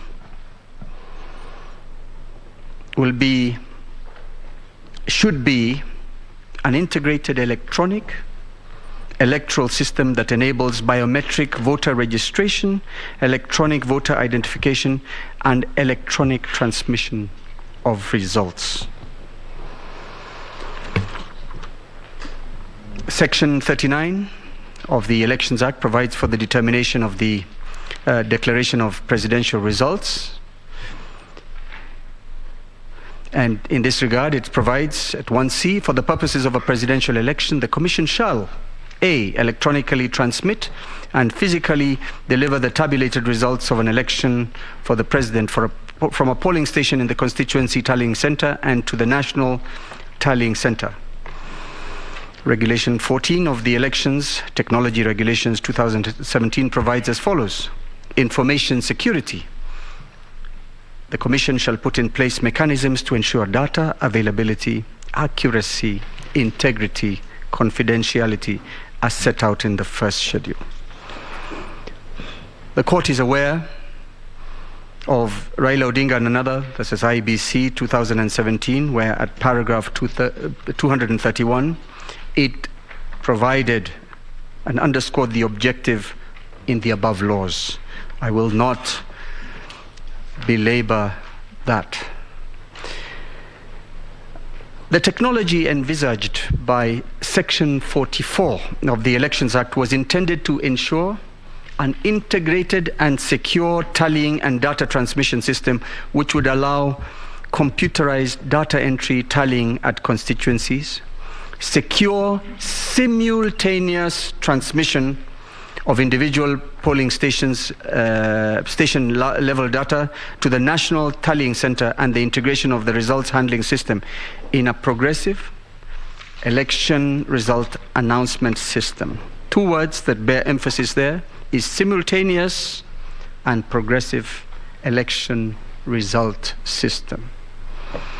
Our submission in this regard is that the technology deployed by the IEBC for the conduct of the 2022 general elections completely failed the standards of a secure, transparent electronic voting system, and thereby yielded what has aptly been described by my colleagues as an unverifiable, inaccurate, and therefore invalid results.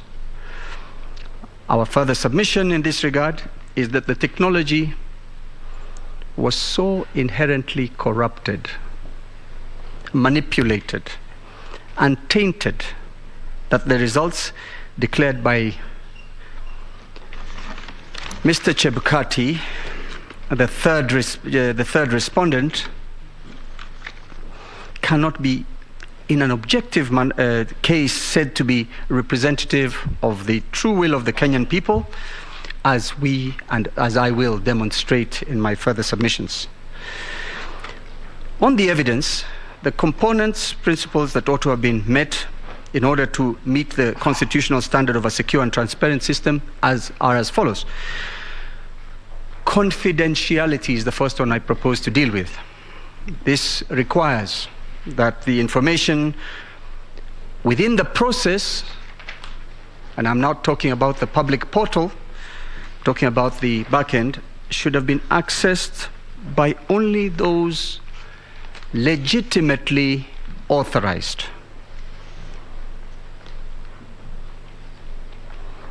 And those authorized, in order for them to be accountable, are persons whom the entire commission, in its, as defined by my colleague Paul Mwangi, the entire commission ought to have been fully aware of, gazetted where necessary, and it would certainly help if they were also Kenyan nationals. Integrity is the information used should be accurate, complete, protected by various and protected from malicious modification, which includes alteration or obstruction, either by authorized or unauthorized persons. Availability. The information required must be available as and when required by those authorized to use or access it in compliance with the constitutional requirements and the Elections Act. Non-repudiation. An audit trail must be maintained on activities related to the information. An audit trail in this regard is, should the court so require, should a party so require, it must be readily available in the appropriate manner. Authenticity. The information itself must be proved to be genuine, and the source must also be proved to be genuine. I submit on behalf of the petitioners that on the security aspect, there was lack of security. The first instance of that demonstrates this is the operation and use of the IEBC and availability to, I repeat that again. The first is operation and use of IEBC election materials and equipment to identified unauthorized persons. And I'm referring in this regard to the now infamous Venezuelan nationals. I will elaborate on that in a few seconds. The second is the penetration by way of hacking and illegally granted access of the IEBC system by known and unknown persons. I distinguish between hacking and unauthorized grant of access. Hacking is where a person outside the system doesn't have the key, and I'm using the simple illustration, and so he accesses it through the roof, room through the roof or the back door, and he enters the system. The illegal grant of access is a situation where the codes, the credentials that are otherwise legitimate are granted to unknown persons. In the case of the now infamous Venezuelans, there is plenty of affidavit evidence on record, and I particularly refer to the affidavit of Martha Karua, the second petitioner, dated the 21st of August 2022, which contains or encloses the statements by the DCI, and of course the rebuttal by Chebukati on behalf of the IEBC. Your Ladyship, my Lords, I also refer to the affidavit of Juliana Cherera. I also refer to Annexure JC3, the National Police Service press statement dated 22nd of July 2022. Annexure JC4, press statement by IEBC chairman dated 21st July 2022, stating that the 3 key personnel responsible for the deployment and management of elections infrastructure and that the 3 Venezuelans were employees of Smartmatic International BV. I also refer to the Annexure JC5, press release by the Directorate of Criminal Investigations dated 23rd of July 2022, detailing the crucial election materials irregularly and illegally found in the possession of 3 Venezuelan nationals. Their names: Jose Gregorio Camargo Castellanos, that is one name, one person; Joel Gustavo Rodriguez Garcia; Salvador Javier Sosa Suarez. Those were the persons named in the detailed Directorate of Criminal Investigations report. My Lords and Your Ladyships, I would like to emphasize that the Directorate of Criminal Investigations is the national institution charged with the responsibility of investigating crime. Crime in relation to the Penal Code, the Elections Act, all crime. And that evidence, the statement by the DCI regarding the Venezuelans, is not a matter that can be taken lightly and wished away by the chairman of the IEBC. I will deal then with the issue of the penetration or the compromise of the IEBC system. And I ask the court to look at the affidavit evidence of John Mark Gidongo, 2 affidavits or 3 affidavits, Benson Wesonga, an IT forensics expert, George Njoroge, IT forensics expert, and the forensic analysis of the DCI of a laptop confiscated from one Kip Ngosos at the National Tallying Center. I also asked the court to look at the affidavit of Justice Nyangaya, who is one of the commissioners. Which responded? Sixth respondent. Thank you. I will summarize the affidavits. The evidence of John Mark Gidongo, he has sworn 2 affidavits, one on the 21st of August 2022 and the other on the 28th of August 2022. In his affidavit, at paragraphs 2, 3, 8, 9, and 10, he talks about the illegal access into the system and manipulation of the presidential results, how it was orchestrated and implemented. At page 4, paragraph 12, he produces evidence of a video recording. Paragraph 8, page 8, paragraph 16, he witnesses how he saw this young person illegally and very easily access the IEBC system, where he was able to see information including that of his name and other accredited observers at the IEBC National Tallying Center, and pages 13 and 18 of certain screen grabs.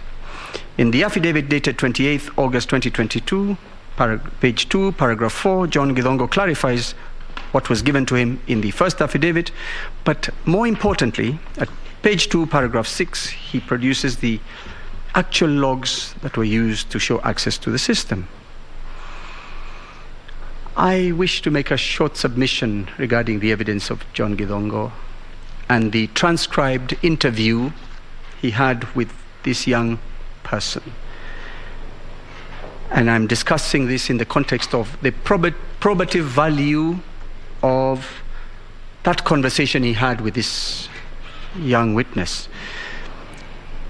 It came out that somewhere, somehow, in the current suburb, there was a group of about 50 people who had access to the ICT systems of IEBC, whereby they were intercepting results before they were uploaded on the public portal.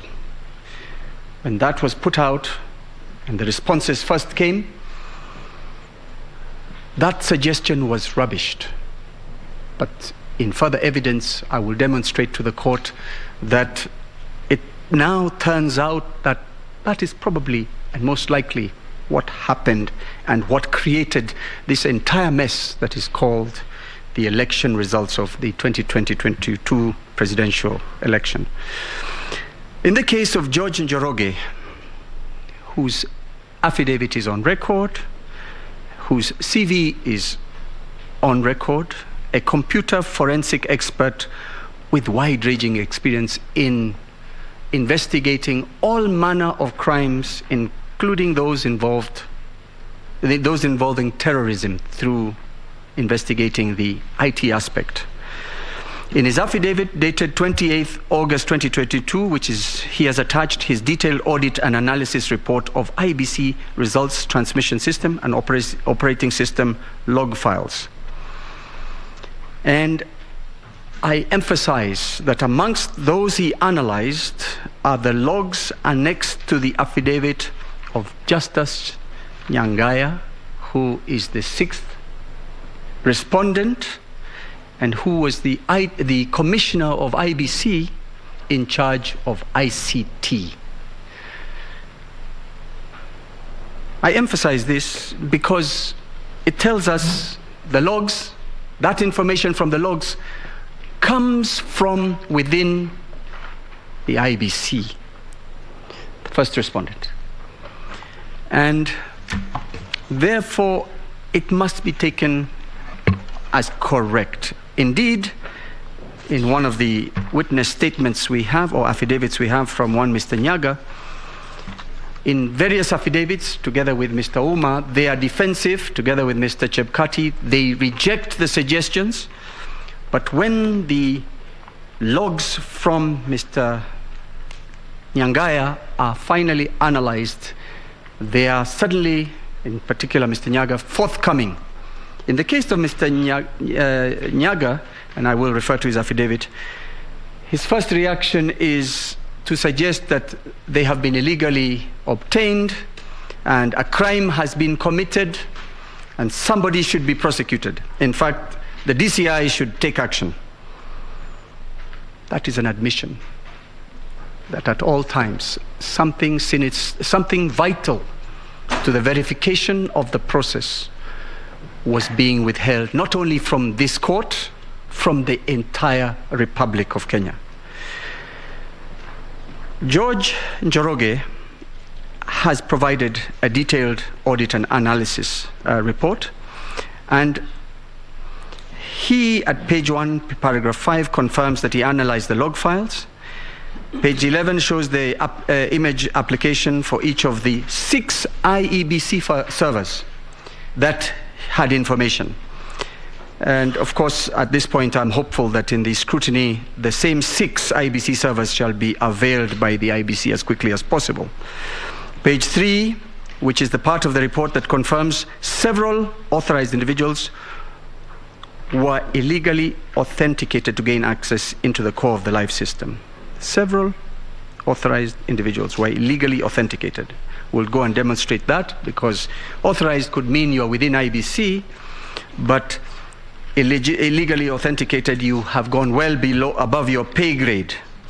Page 14, 40, page 14 of the report, 14, 40, and 41, confirms that there was evidence of a remote access to the system on the 13th of August 2022. 13th being 3 days after the voting. A remote access means somebody outside the walls, virtual walls of IEBC. In other words, somebody somewhere sitting out of the system has the key and can log in. Transmissions of numerous forms from a single host server whose IP address was given or is given as 172 full stop 21 full stop 5 full stop 4. Contrary to the expectations that the forms would come from various KIMS kits directly to the NTS public portal.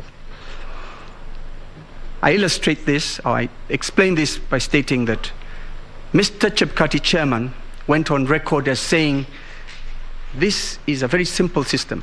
From the constituency level, it shall come to the National Tallying Center, onto the portal that is public. He has no intervention whatsoever. He can't stop it. It comes. To the extent that I remember one conversation in one press statement, he was asking the press, why are you so slow? You know, I'm faster than you. But that is how it was supposed to happen. But the evidence will show that we have provided that there was an illegal, malicious, and unauthorized existence of commission staff who are not officially gazetted and mandated to be part of the electoral process, but who had access. Page 15, and one of them I should state now was his personal assistant, whose name I shall provide shortly.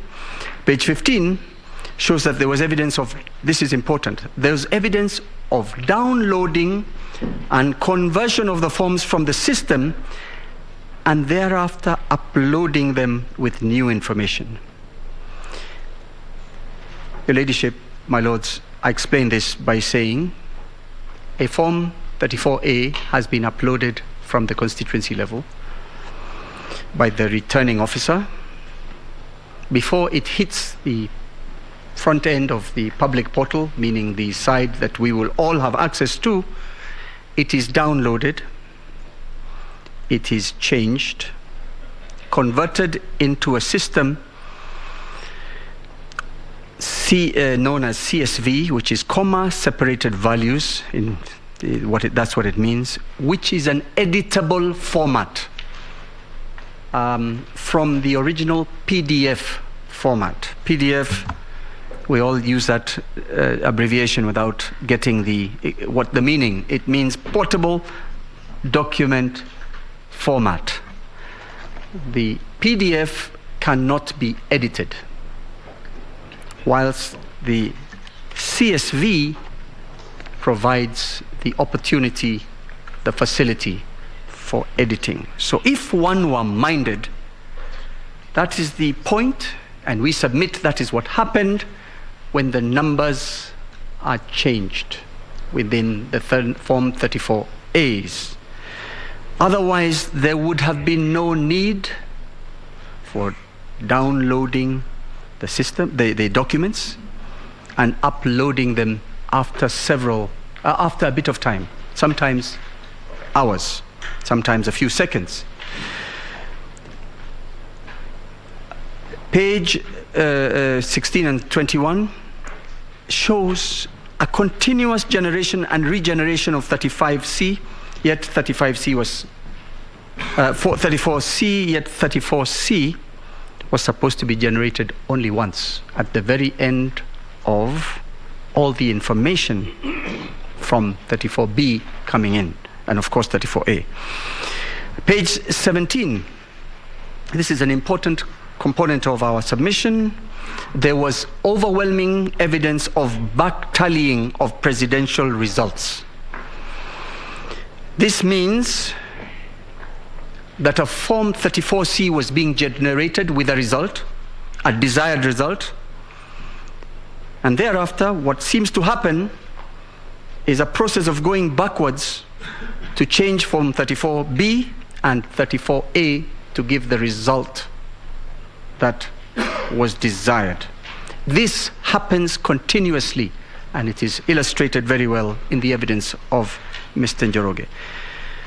What is obvious, but bears repeating, is that the process, the system was only supposed to work forward going, not by way of back tallying, meaning 34A, the aggregate of the 34A was to create the 34B, and the 34B aggregate would create 34C. Once 34A, as many as there are polling stations, etc., going forward. But what you see from the report of Mr. Njoroge is after the voting, until the results are announced, far too much activity, all starting with the generation of a 34C. The analyst is not able to know exactly what is going on, but it can be surmised from the abbreviated logs that show you're seeking to generate a document, and in computer parlance that means you're seeking to edit something, you're seeking to change something.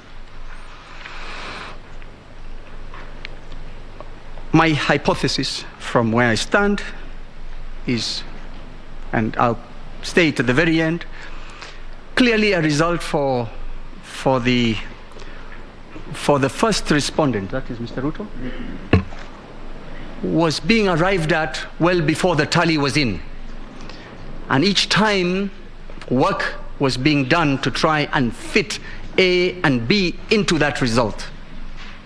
And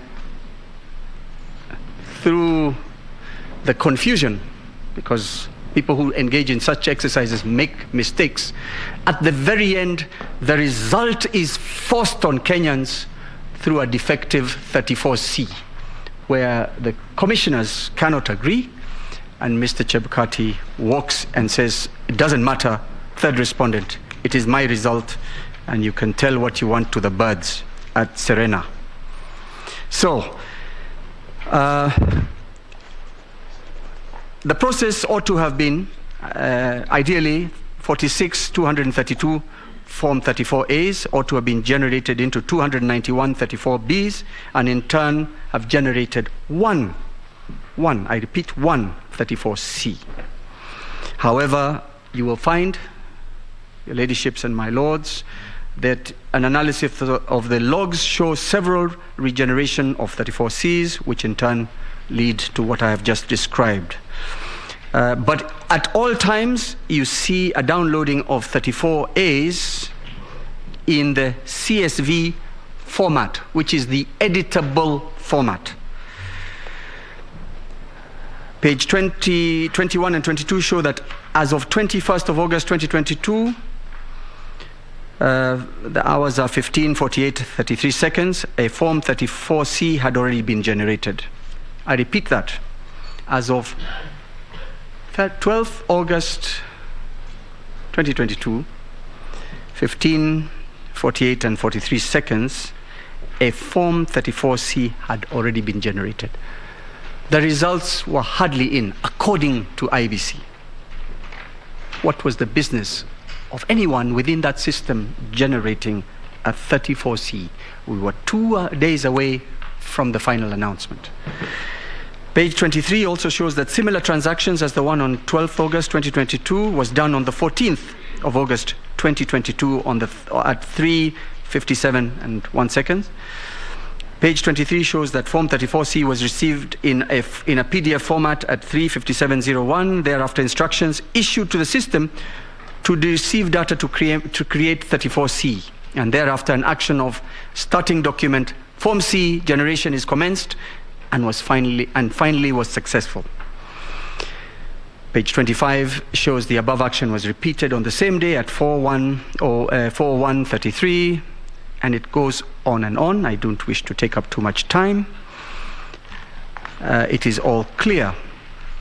Page 65 shows on the 14th of August 2022 at 15:34:12 there is an ambiguous and intentional modification overriding the whole process to finally generate Form C document. Data from Form 34B is then entered only once into the Form C, when there should be several entries to the Form C on different dates. Page 15 shows that there's a presence of illicit data in the presidential tallying system. Illicit means unexpected. There was plenty of Form 35Bs, which should not have been in the same portal. I move on. This you will find is repeated on and on. Page 43, 76, and 77. We see IEBC personnel who were not gazetted for the purposes of the restricted and accountable access to the system were granted access to the system. In particular, the personal assistant of the chairman of the third respondent, Mr. Dixon Kwanusu, is granted access. As a rejoinder, we have seen a belated authority to have such access, which is well after the election. But he is not gazetted, so he is invisible. This court, if we hadn't brought the logs, it would never have been known that Mr. Dixon Kwanusu had wide powers in this system. So, whilst in this dispute, we may not see the fingerprints of the third respondent in the ICT system.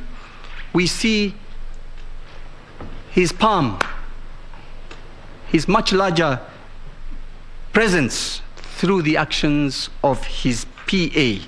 Indeed, you will find, when you study the system, that Dixon Kwanusu performed a purported verification process of 34As 1,743 times.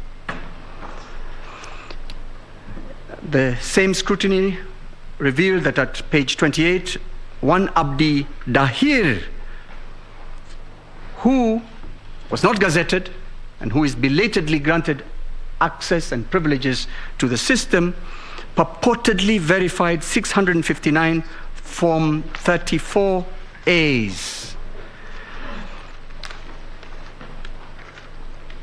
Yeah.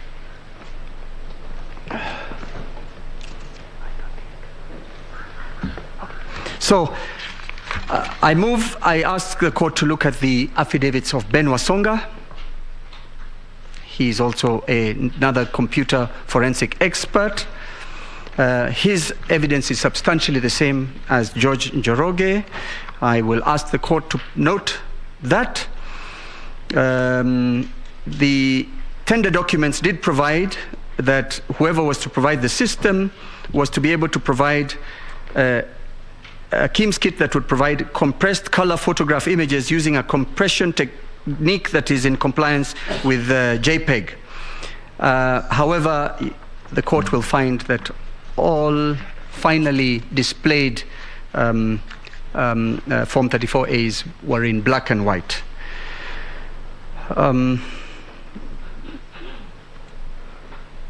I will shortly mention that it becomes evident that there is interception of data.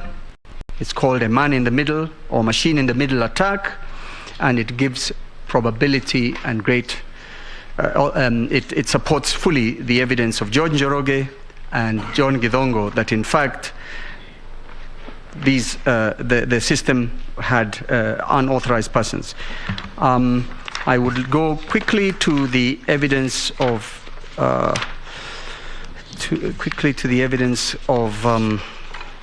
again Benson, who in his affidavit shows that there was not only one foreigner involved, there was several of them, and the ones I had mentioned earlier, and throughout the process of counting, several of them were involved as super administrators. Super administrators is the power to even create and join servers to the system, change, alter documents, delete documents. This is at page 2 of paragraph 9 of the affidavit sworn on 28th August 2022, where the super administrator, in this case, the one J.C.A. Margo, who occasionally uses a different name, is able to create user accounts, install applications, change user roles, assign resources, read documents, write documents, modify or edit documents, and delete documents. I honorably suggest that it shows that this election was controlled from everywhere except IEBC. And I have read the affidavit of Mr. Chebukati. He suggests that the Venezuelans felt harassed after their arrest and left the country, but I respectfully submit that they remained fully connected to the IEBC servers. I have said page 3, paragraph 8 shows the unauthorized users accessing the system, a total of 6 of them being, I found the page, is C. Silva, Josio, Vito, JCA, Margo, Ogudino, and J. Lugo. I conclude by saying, what is the response of all these very serious allegations? I say that we get it from the affidavits of the 4 commissioners who have differed with the chairman. They have stated categorically that that whole system was created by was controlled by one person, the third respondent. They were kept in the dark. Mr. Nyangaya who was in charge of ICT, was also shocked that foreigners were controlling the system and had access during and after the election. And I point out that Mr. Chebukati did not offer this to the court in his replying affidavit, and it only was offered through his subordinates when the evidence was availed. I conclude by submitting that what we have before the court is clearly a corrupted, and I'm not talking about a person, I'm talking about the verb, a corrupted and compromised RTS system which does not meet the demands of the Constitution and the Act.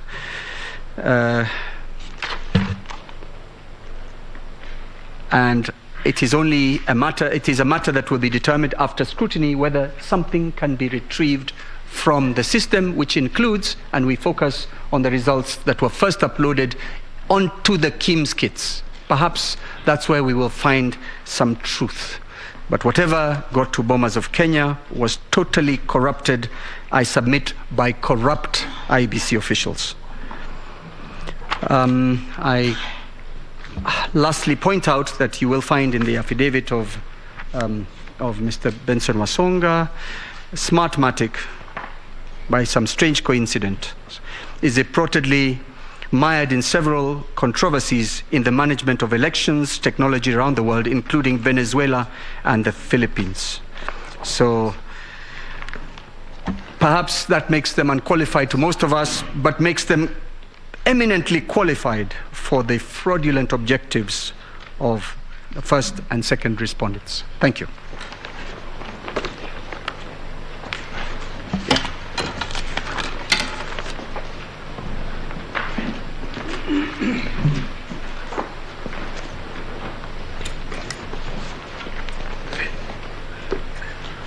I'll help you because I stole your time. No, you didn't.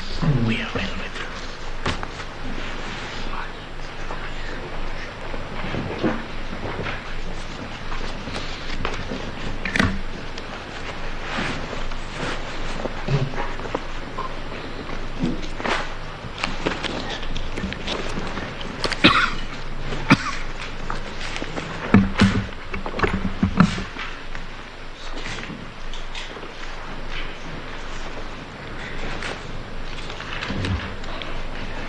My Lady Chief Justice,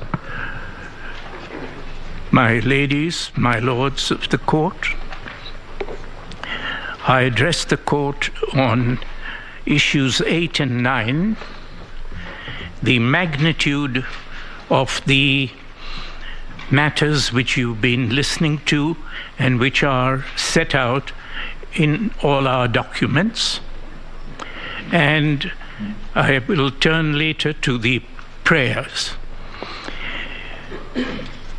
This morning, in the last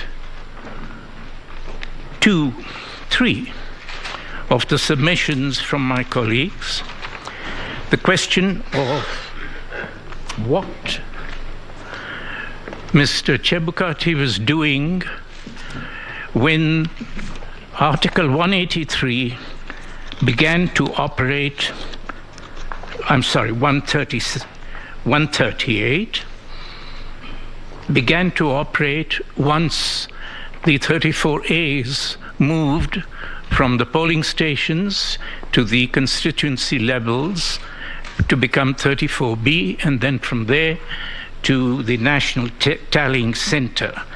And Article 138.3 is... Article 138 is entitled, the marginal note, Procedure at Presidential Election. And sub-article 3 is, in a presidential election, paragraph C, after counting the votes in the polling stations, the Independent Electoral and Boundaries Commission shall tally and verify the count and declare the result. 138.3c. And so there are 3 steps to be taken after leaving the polling stations. They shall be tallied and verified and the result declared. And the party that is tasked with the duty of doing these 3 things is, under the Constitution, the Independent Electoral and Boundaries Commission. But as you have heard, as you have read all the documents, we saw only Mr. Chebukati doing these duties and not doing these duties as part of the commission, but by himself, together with his clerks, together with his team members, to which I will come in a moment, but not in their capacity as having any decision-making powers over the steps he was taking as the person doing tallying and verifying. Why was there not the Independent Electoral and Boundaries Commission not taking these steps by itself or through itself? And the answer to that is given by Mr. Chebukati himself, and it is in his replying affidavit,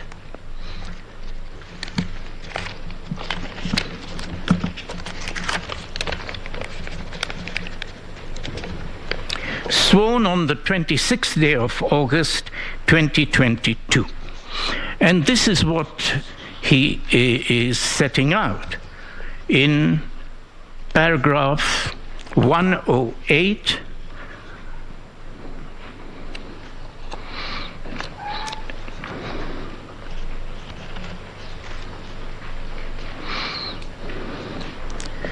Sorry, 103. Thank you.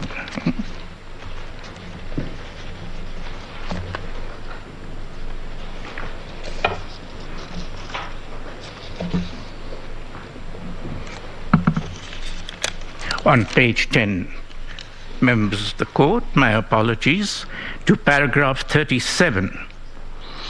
And this is what Mr. Chebukati says, that the commission, from Gazette Notice number 9540, number 155, dated 8th of August 2022, a day before the election, outlined the result pathway from the polling station to the national tallying as follows. And then he quotes the Gazette Notice, subtitle, "The Presidential Returning Officer," into brackets, Commission Chairman, Roman 1, receives Form 34As and 34B. Article 138 is reading that the form should be received by the IEBC. Roman 2 from the Gazette Notice, the Presidential Returning Officer, Commission Chairperson, verifies. And later on, again, he says, declares. Where does he get this authority from? Is from the Gazette Notice. And so that Gazette Notice is set out in his affidavit. And the Gazette Notice is reading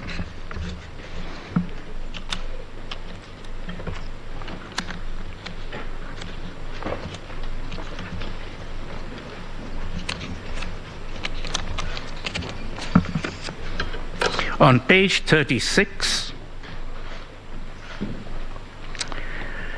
this Gazette notice is in the X made, and it sets out the result parts at the National Tallying Center, which we have seen. And so we search for the authority to move away from Article 138. How did it get from IEBC to Mr. Chebukati?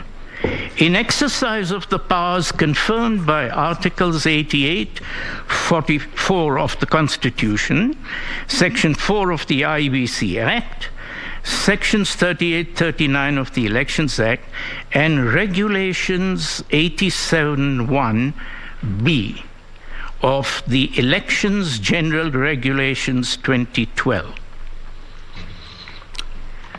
This shift has come through these General Regulations 2012, which were amended at a different time, and brings a different receiving party.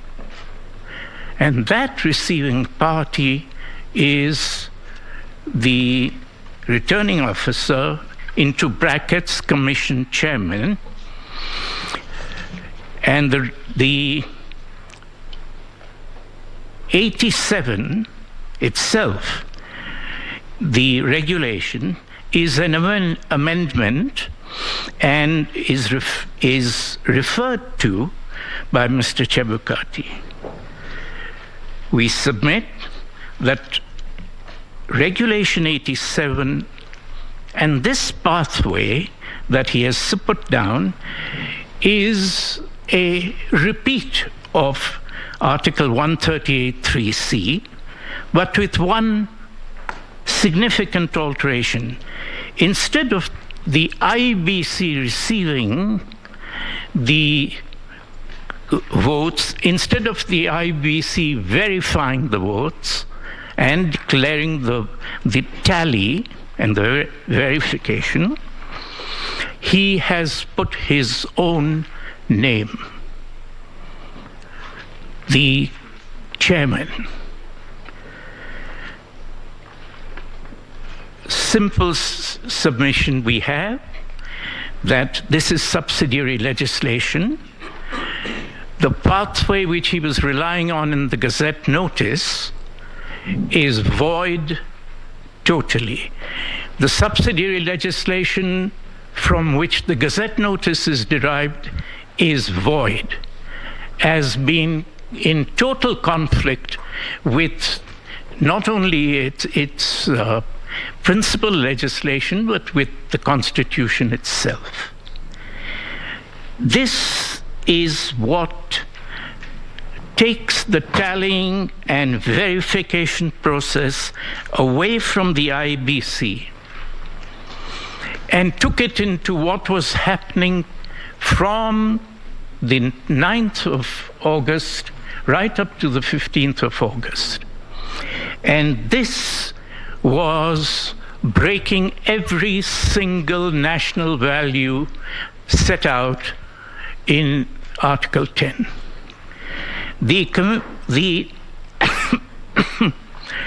And because this too was a checkpoint, it is widely believed, and the chairman is the first to fan this, that there is only one key checkpoint in the process of counting, and that is 34A at the polling station, close of polling, a photograph, the Keams skit, and that's the check. We have to understand that there isn't only one check. There is a second key check. From the 34As to the 34Bs, there is generated 34C. And 34C is so key that it needs a second check. And who is there to do that checking? No longer the agents at the polling stations. In their place, the Constitution sets the IEBC, the 7 commissioners. And the 7 commissioners are checking the movement of the thousands of 34As into 292 or 290 of the 34Bs. And the people watching them are the 7 commissioners who are representing the people of Kenya, overlooking the process. And by shutting them out, as has been set out by numerous of the affidavits and the television itself, that those 6 were kept away from the process of verification, so that the participation of the people of Kenya over the process of establishing the will of the people was closed down. But there is even a more dangerous thing going on here, and it is this.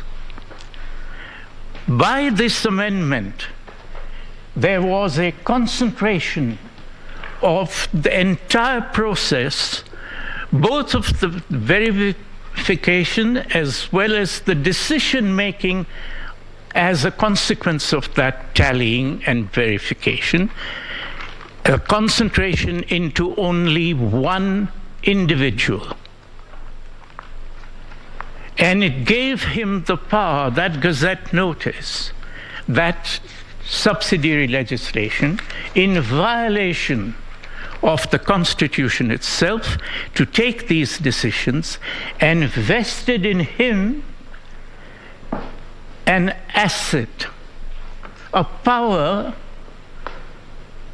to find a result all by himself, with no check. And if such a person were an auctioneer, then he had got into his hands, if you want to be a successful auctioneer, you must have something to auction.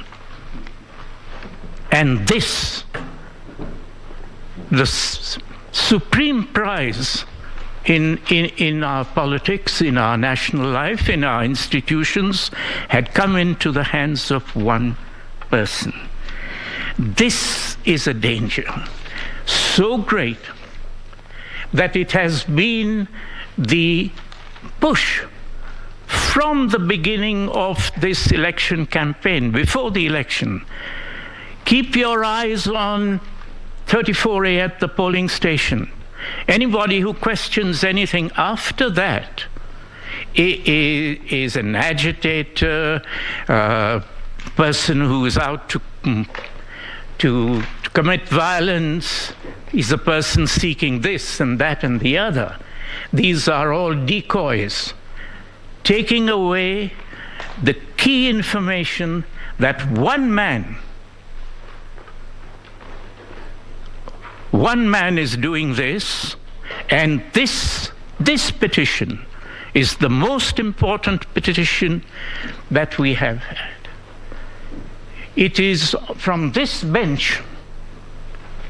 There are 3 counsel here who filed and were present and argued the first presidential election petition against an incumbent 25 years ago, in 1992, now 30 years ago. And we have had to move step by step, pushing from very crude checking against very crude stuffing of ballot boxes to this day, when our ballot boxes are being stuffed with a highly sophisticated other writing form. And this is not about 2 people. It's not about one person. It's not about political ambition. This is what happens when this chairman is left to do what he has carefully managed to do.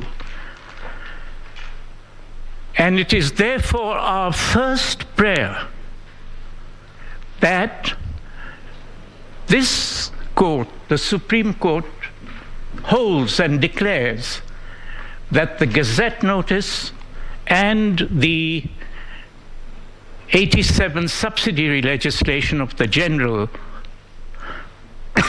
regulations is null and void for being contrary to its principal legislation and constitution.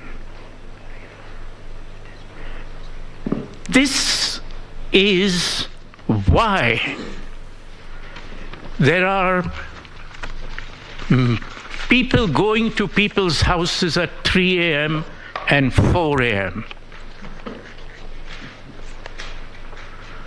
But is it something so unbelievable? No, this method, how is it that every 5 years, under the chairmanship of this particular officer, we have a crisis? Let me show you another step taken by Mr. Chebukati in this election. On the 8th of August, Mr. Chebukati announced that the gubernatorial elections for the next day in Mombasa and in Kakamega were postponed. And he puts it out in a Gazette notice. Once again, we have queried whether that was a decision of the Commission or of himself. And we asked the reasons. And he has set out the reasons in that same affidavit at page 25. And at page 25, he sets out why he had to do it.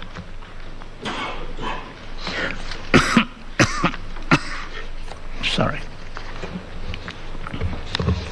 And this is what he says. Paragraph 103 of that affidavit on page 25, that despite spirited efforts by him and his whole teams, whatever they are, to have the printer replace the ballot papers urgently, it was not possible, he says, to complete all logistics in time for the elections. In the circumstances, the Commission was constrained, now he is seeking their umbrella, was constrained to postpone the gubernatorial elections in Kakamega and Mombasa, and then he gives the authority.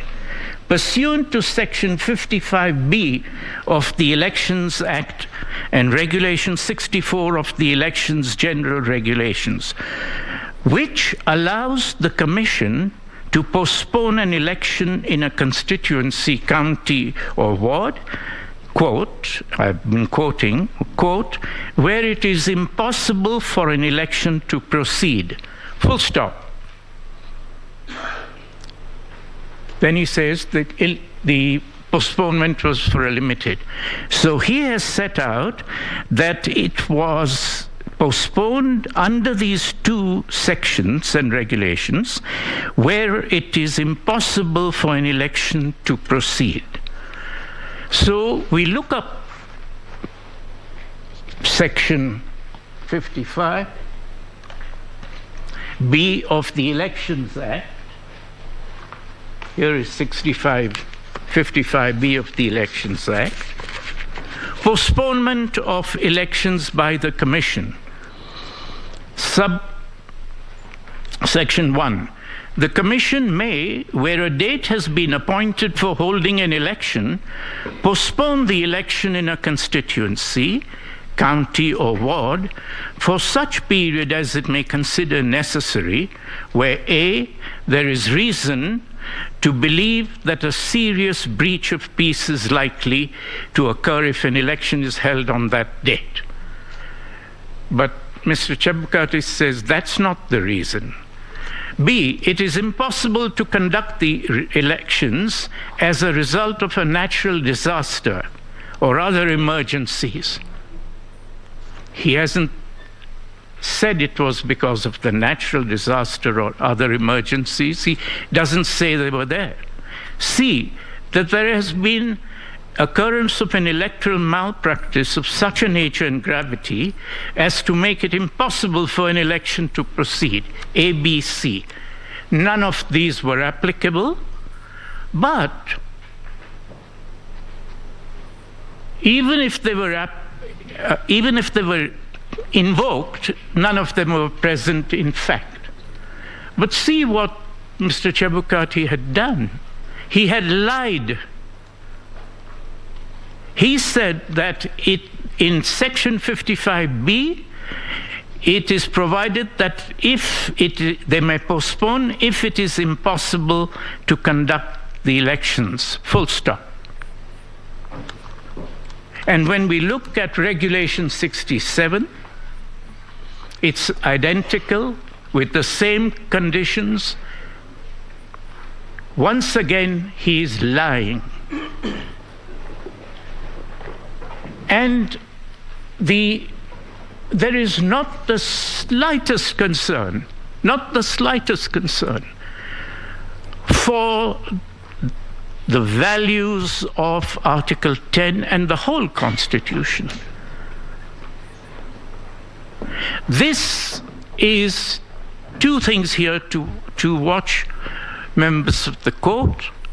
Number one, that this is a person who is saying these things with impunity. This is a person who sets out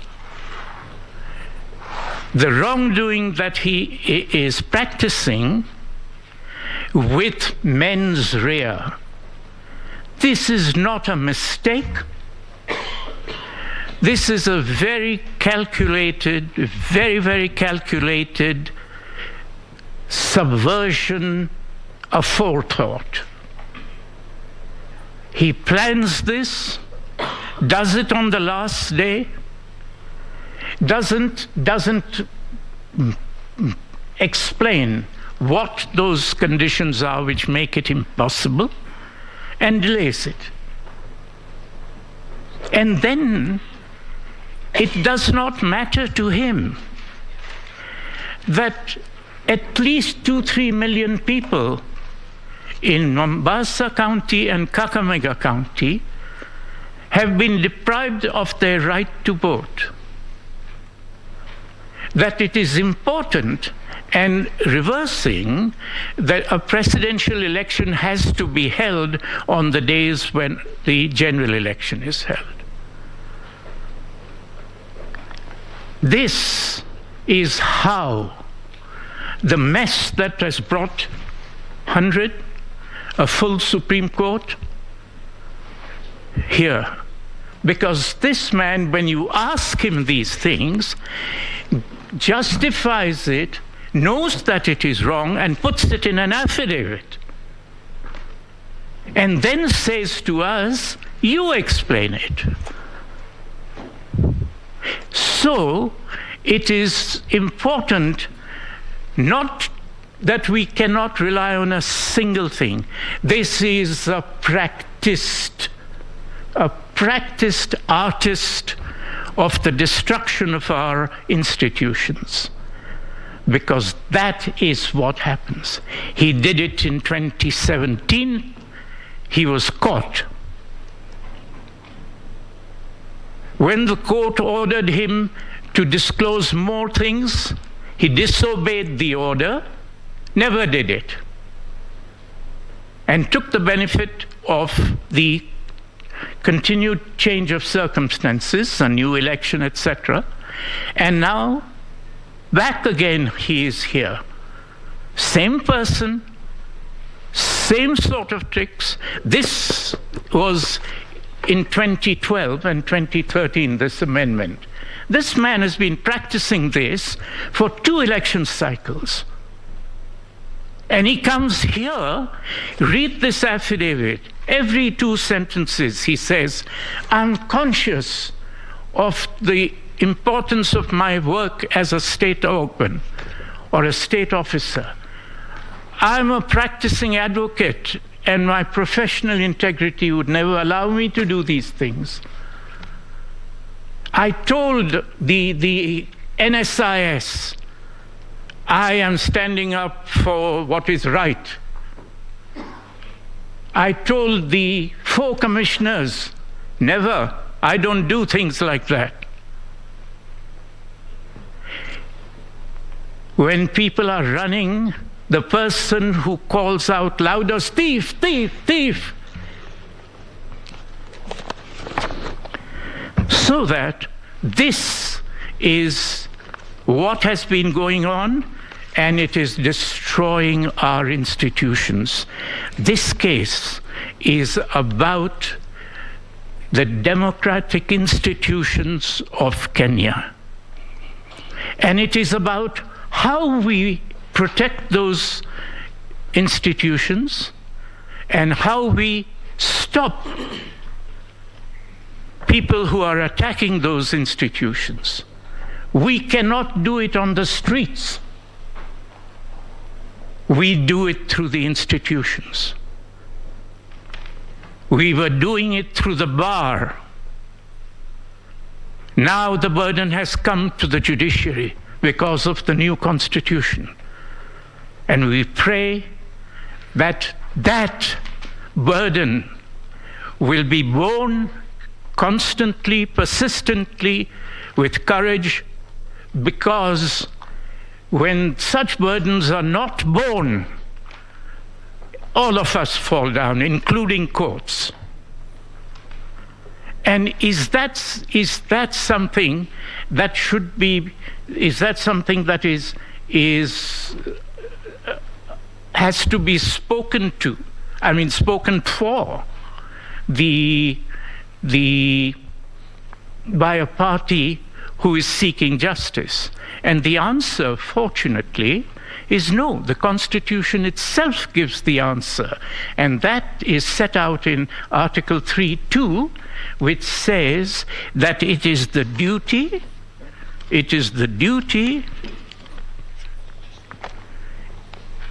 every person has an obligation to respect, uphold, and defend this Constitution. Defend? Armies coming from abroad don't care about our Constitution. We're not defending this Constitution against armed incursion from anywhere. That defense is from enemies within who use this type of thing. It is not unusual. The subsidiary legislation emanates, as we all know, from the institution itself. And a letter goes to the Attorney General saying, I would like to amend this. This is what I want. The Attorney General says, give us a draft. The draft comes, sent to the draftsman, legal draftsman. First draft goes to various ministries, Attorney Generals, other departments, public, to the Interior Ministry, la. So this has been done very calculatedly. Very few of us are going to read this to see it, but no one even saw it in 2017. So we have work ahead of us. And so may I turn then to the second issue that I'm coming on to submit to your ladyships and lordships, and that is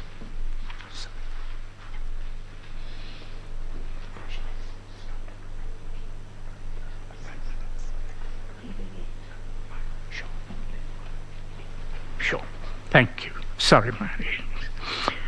so the prayers are there. We are asking for prayers in the petition, and we respectfully request that the court looks at them and deliberates on them. But the court also has powers from other places. For example, in the Elections Act itself, under Section 80, subsection 4, the court has power. The court has power to, if there is evidence that you find, you may issue directions that the certificate is to be made out in the name of the person who has secured more votes. The second prayer we do make outside this is this, that we cannot have, whatever the outcome of this petition, we cannot have the self-discredited person who is giving false affidavits and doing all these things to be the chairperson of the IEBC or anything at all. And so we are also saying that there are two prayers in relation to this. The Article 3 of our Constitution says this. Article 3, sub-article 2. And this is at the heart, I pray, of the judgment that this Honourable Court gives. 2, any attempt to establish a government otherwise than in compliance with this Constitution is unlawful. Any attempt to establish a government otherwise than in compliance with this Constitution is unlawful. And so, in what is a 34C? A 34C is what leads to 34B, which leads to the declaration of a precedent, which is the formation of a new government. That is what was going on the 15th of August there. An attempt, and even here, right now in this court, there are people who have filed things in contravention of the saying that what is in contravention of the Constitution is correct. And right here in this, there is an attempt to establish a government otherwise than in compliance with this Constitution. It's unlawful. So, if this Honourable Court finds that Mr. Chebukati is responsible for and has committed actions and decisions which are an attempt to establish a government otherwise than in compliance with this Constitution, we pray that you make a holding that he has done such an attempt, which is a mechanism within the Constitution itself and within this election petition's four corners, and another declaration that this person, pursuant to Article 33, sub-article 2, is no longer fit to hold public office. We go further. Is it possible that we can stop it by stopping Mr. Chebukati alone and we submit? No. It doesn't matter whether Mr. Chebukati will find another Mr. Chebukati next time. We have to stop those people who do not take those steps, but who take the benefit of those steps. And those people who take the benefit of the steps which the Constitution itself says is unlawful cannot take public office on the basis of a false 34C, 34D, of a declaration made by a person who knows he's made it falsely, so that we also pray that those who seek to benefit from the wrongdoing of Mr. Chebukati are themselves caught by Article 3, Sub-Article 2, and you have the powers to make the same orders, that they too are making an attempt to establish a government in Kenya otherwise than in compliance with this constitution. And we pray that this court moves our country forward with those two steps of orders in relation to all parties benefiting and all parties carrying out this mass attack upon Kenyan democracy. Thank you.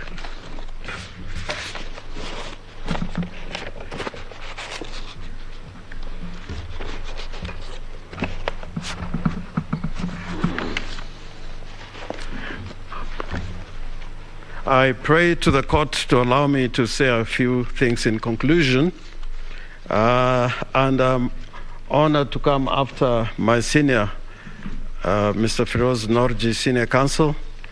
I cannot forget to put it on record that in 1993 I filed a similar petition challenging the election of the then president, and my lawyer was Mr. Firoz Norji and Mr. Paul Mwangi, and I'm forever grateful.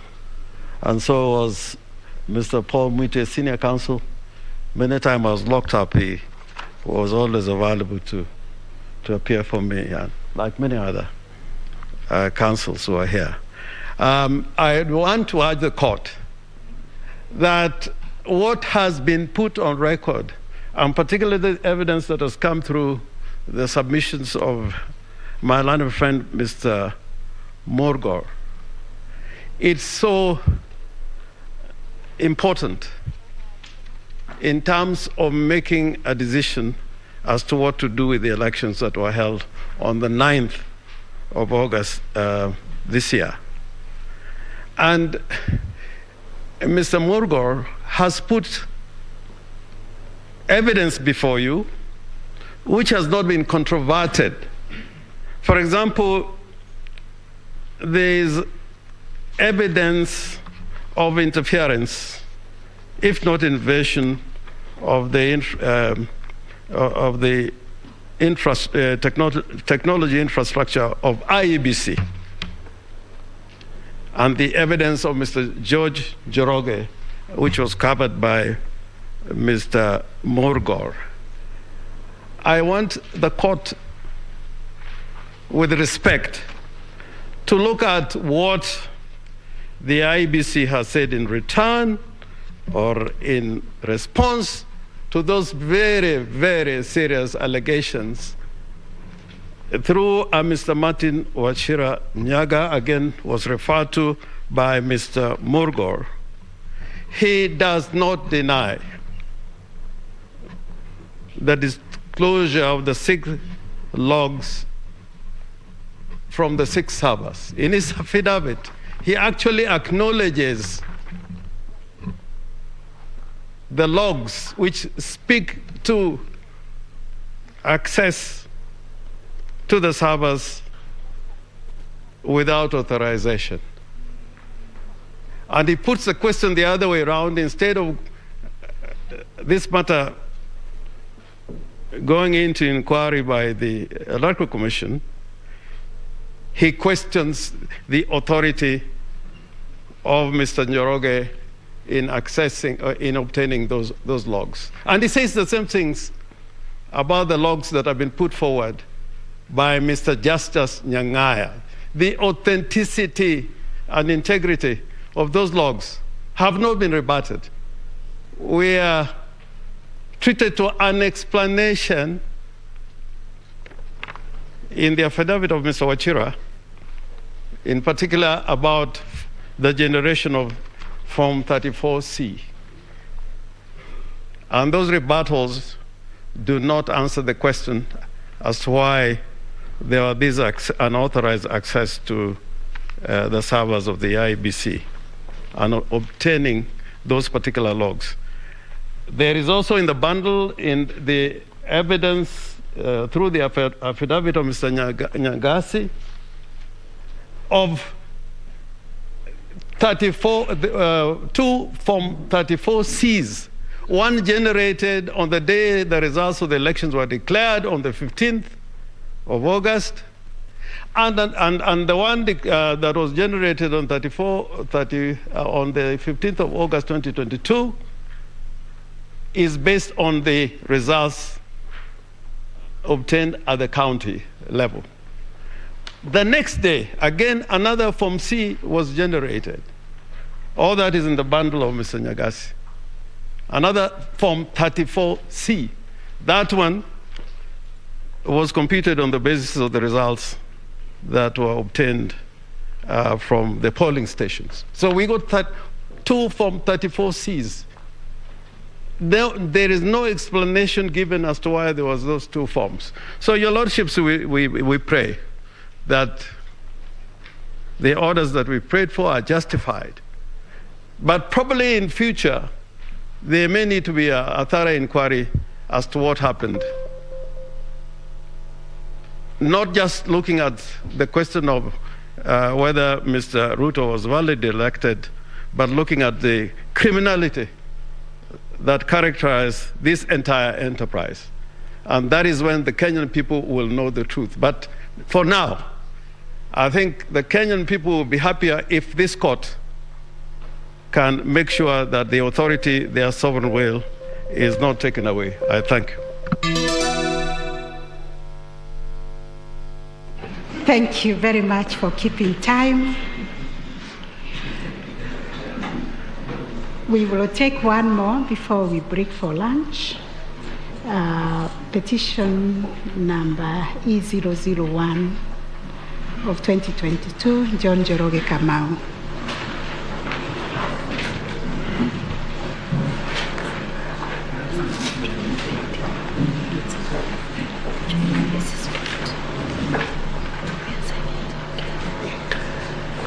My lady.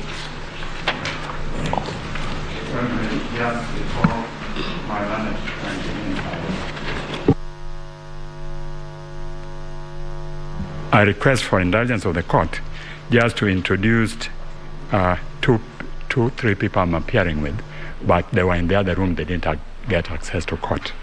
And that is Emmanuel Bitter, Christopher Marwa, and Radhika Arora. I would like to put them on record. Thank you. Thank you. That is noted.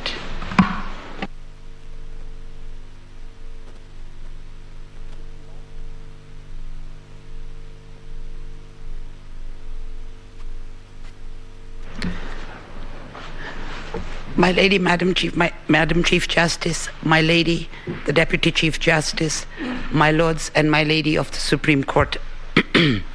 I don't believe I need to introduce myself again, since I did that right at the beginning.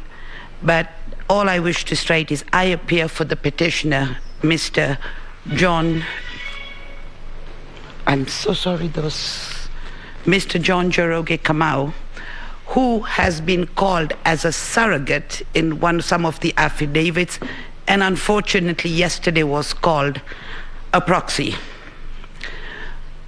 My ladies and my lords, Article 1.1 of the Constitution relates to the sovereignty of the people.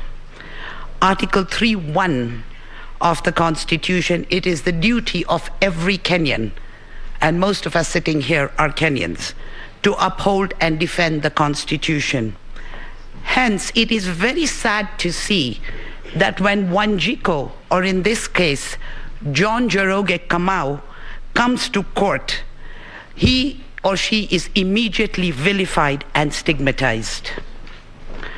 All he is doing is exercising his constitutional duty and following the law, never wanting to go back to where we went about 15 years ago.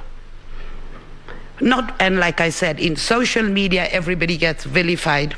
You don't need to read social media, as I was told 10 minutes ago. Notwithstanding the same, John Njoroge Kamau, on the 9th of August 2022, in exercise of his constitutional right to vote under Article 38 of the Constitution, went to his polling station to vote for his preferred presidential candidate, and then went home to await the result.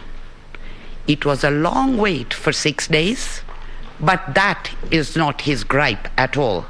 He is not complaining about the 6 days.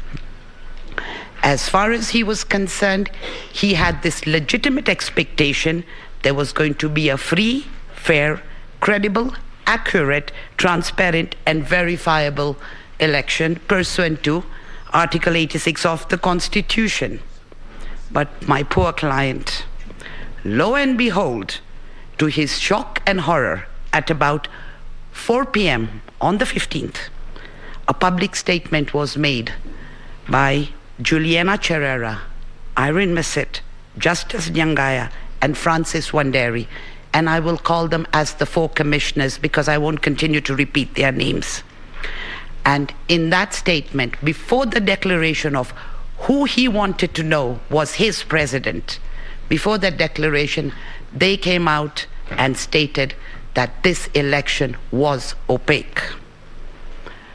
Subsequently, at about 6:05, the chairperson of the IEBC declared a result to say who the president-elect of the country was, and this was duly gazetted.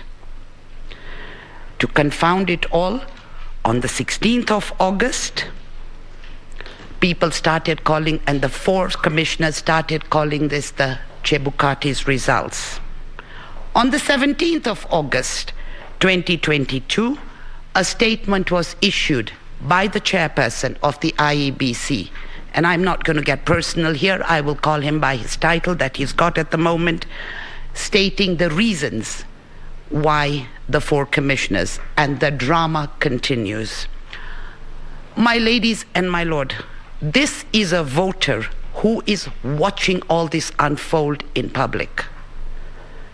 His simple question is, did my vote matter? Or was it Chebukati's result? Or was it an opaque result? What happened? And that's why that's who I am representing. And I'm very curious for myself. Where did my vote go? Did it go anywhere? Or was it not there? My lords and my ladies and my lords,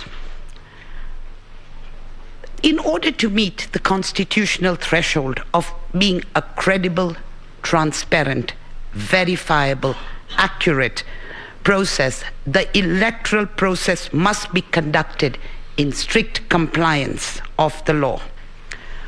We have filed on behalf of the petitioner very extensive submissions. These were filed on the 26th of August 2022. I am caught in a position where I could sit here and reread everything that's been said or everything that has been reiterated by my learned seniors who are, for once in my life I can say who are much older than me, because normally I'm one of the oldest people in a room, who are much older than me. So I don't wish to repeat everything that they have said, because that we don't have the luxury of time.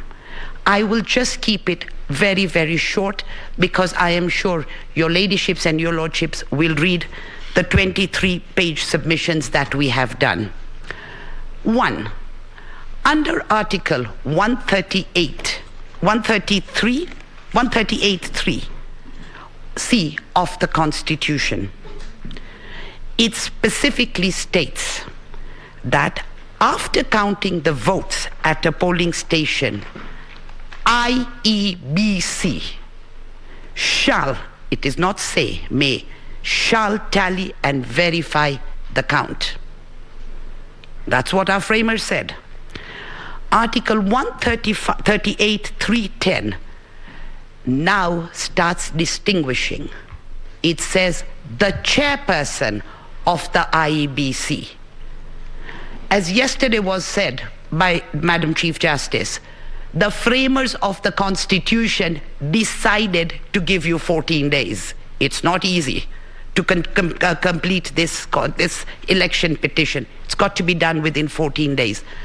The framers of the Constitution knew exactly what they were doing because of where we had come from, culminating in 2007. Hence, the declaration was to be done by the chairperson, but the verification and tallying, if they wanted to do it by the chairperson, they would have said it.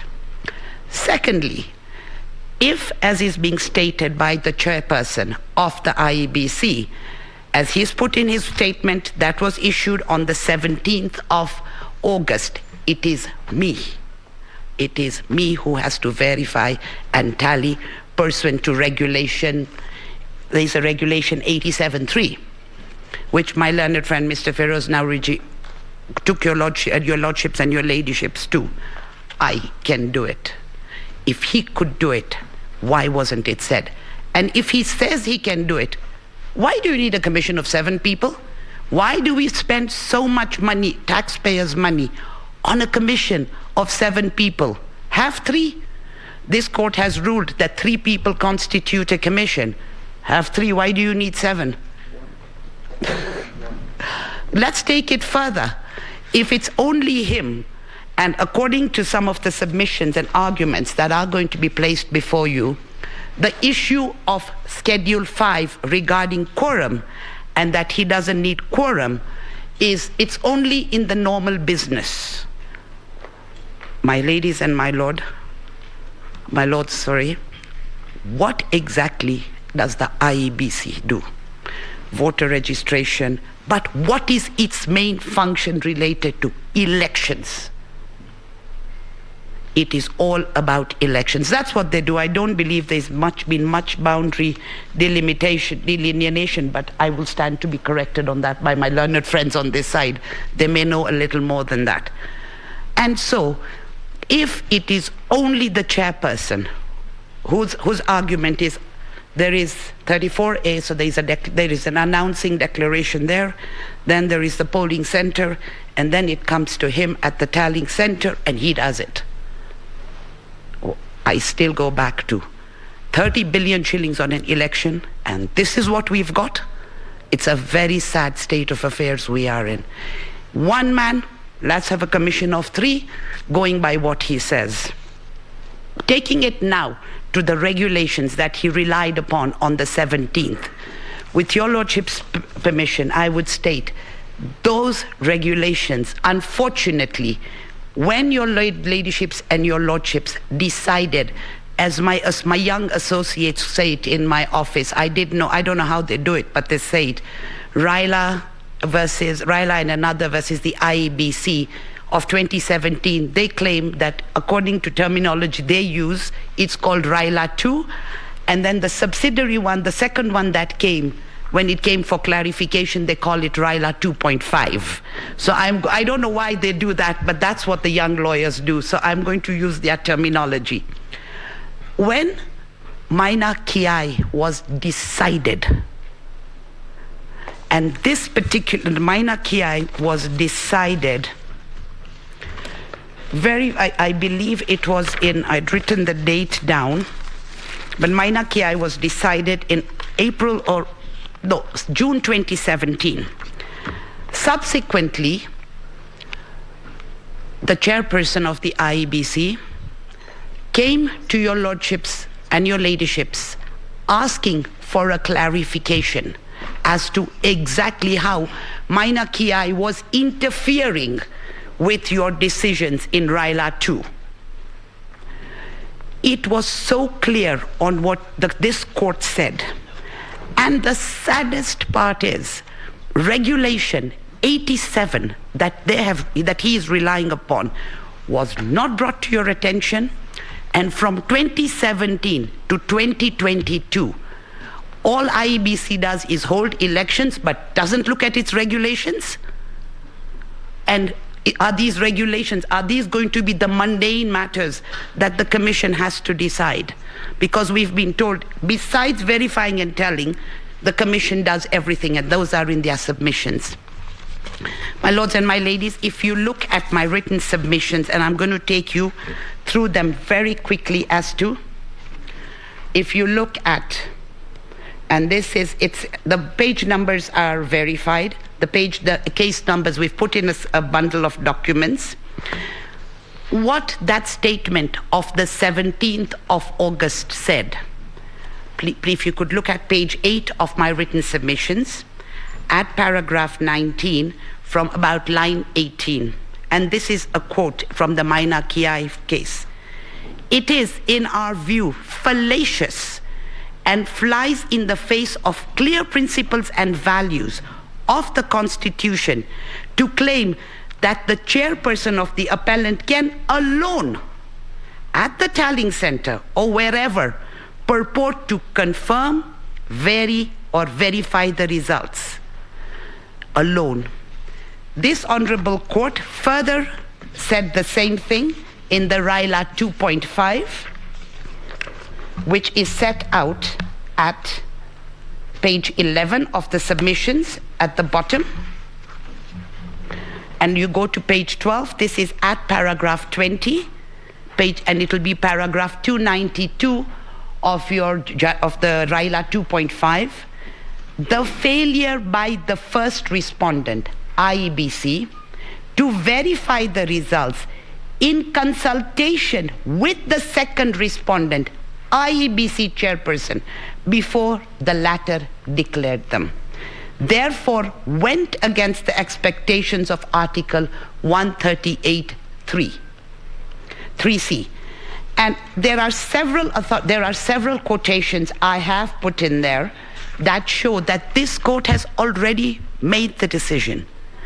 My biggest fault with the IEBC, and it's not particular the chairperson in himself, for 5 years you did nothing.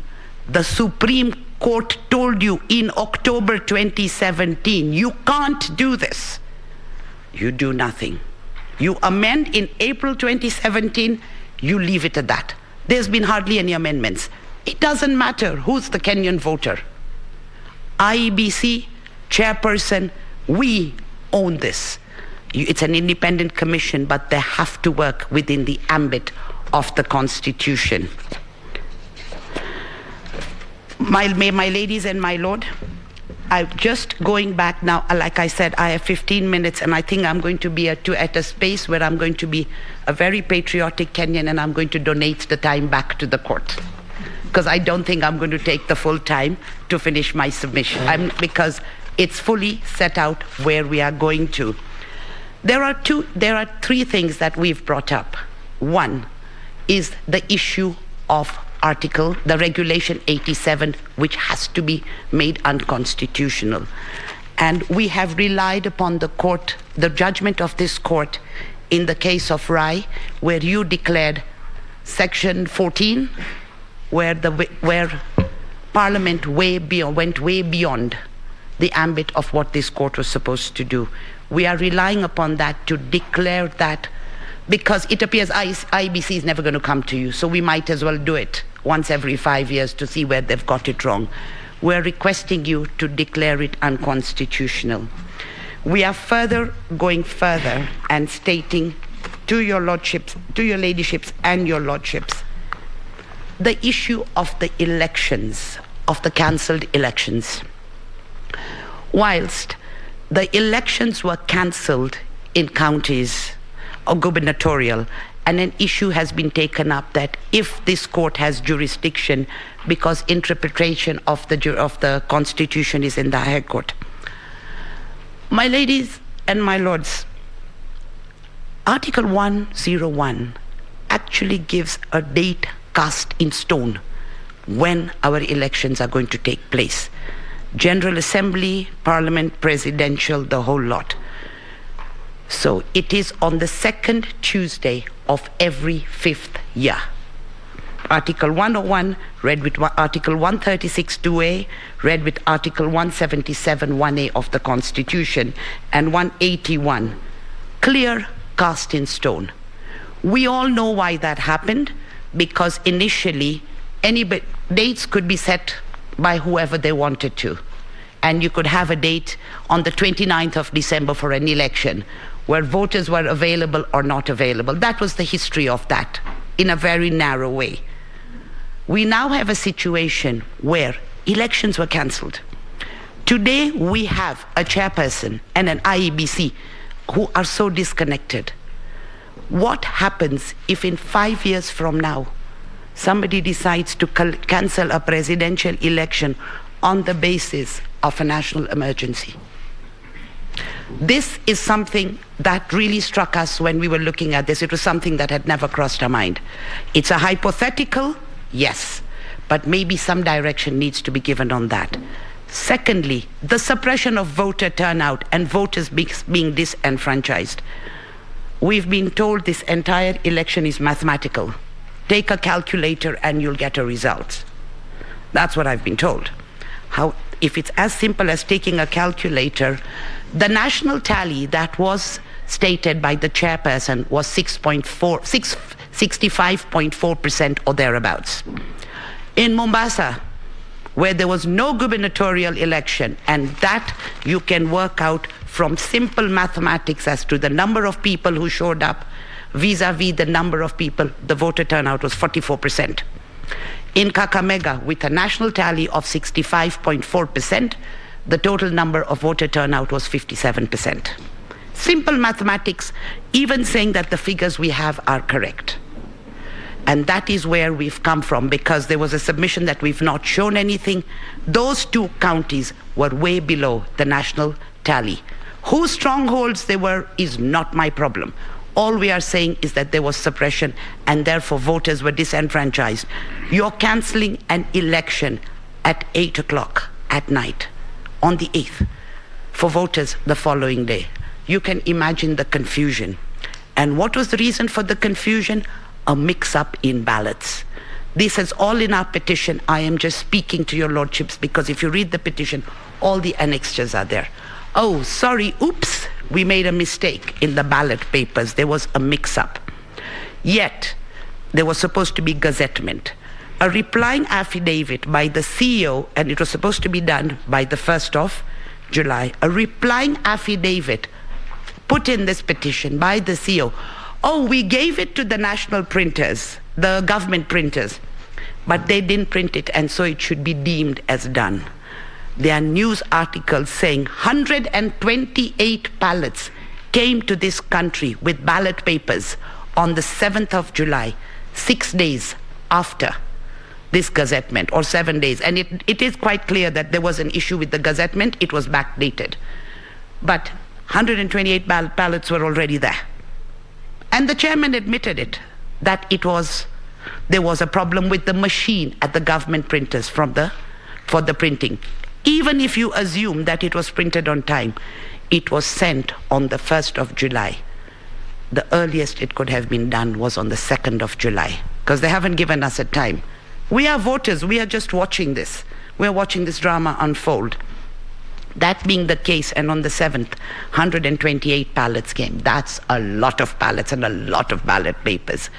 Nobody checked, like I keep on saying, 30 billion shillings later, we can't get an election right because there's a mix-up in the ballot.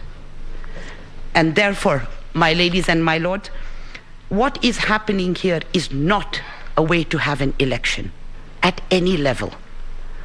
We don't know what is going on as voters. People who are listening to this are getting even more confused as to what is happening out there. Was this accurate? Was this verifiable? It's our humble submission. The commissioners who came out, the disconnect between the commissioners shows that there is a problem. Mr. Chebukati says it is verifiable and accurate. The voter, what does Mr. John Joroge know? The commissioners are saying it was opaque. Where does the voter go? Has everybody forgotten the voter in all of this? The political parties are saying, I won, I won. We want to know what happened to our vote, and where we are today, we actually cannot say that where this vote went and what happened. And in view of that, it's my humble submission that one, the petition be allowed as prayed. And there is a prayer we've requested for, that there should be a nullification of this election, because the sovereign will of the people has not been, well, like I said, what we see. Whilst this court says an election is a process, for me, and even as a lawyer, and for Wanjiko and for John Joroge, an election is an event. You're going to the ballot, you're going to cast your vote, and you're hoping that your vote counts. We shouldn't be in a position where we hope that our votes count. We should be in a position where we know our votes count. And whilst there is a prayer which your lordships and ladyships might tell me off about, we have requested that the chairperson be prohibited from conducting any further elections in view of his behavior and or holding any public office in Kenya in breach of Chapter 6 of the Constitution of Kenya. The reason why we've said that is, unfortunately, whilst we created independent offices, we forgot about Chapter 6. And I think this court needs to show the way, even if it's to the lower courts or subordinate courts, show them the way that it's Chapter 6 that is going to be a question of integrity. In view of that, my ladies and my lord, I have nothing to add except if anybody has any questions, and please, can there not be hard questions? Thank you very much, Counsel. You have donated to us 7 minutes. Thank you very much. Thank you for your generosity. I think we will adjourn.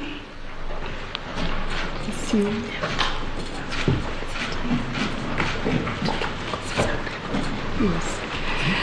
Was there something about the visitors? Yeah. 2 o'clock.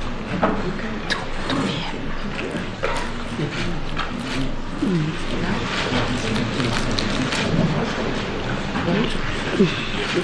Yes.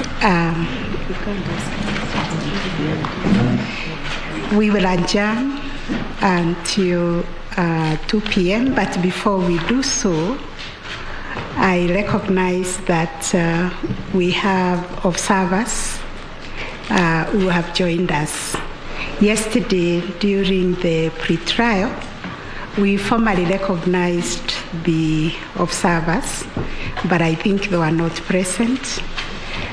So on behalf of the Supreme Court, my sister and brother judges and the entire court, we wish to welcome all the observers, especially the delegation from the Commonwealth that is led by our retired Chief Justice from Tanzania, the Honorable Justice Adhman Mohamed Chande, for taking time to come and observe these proceedings.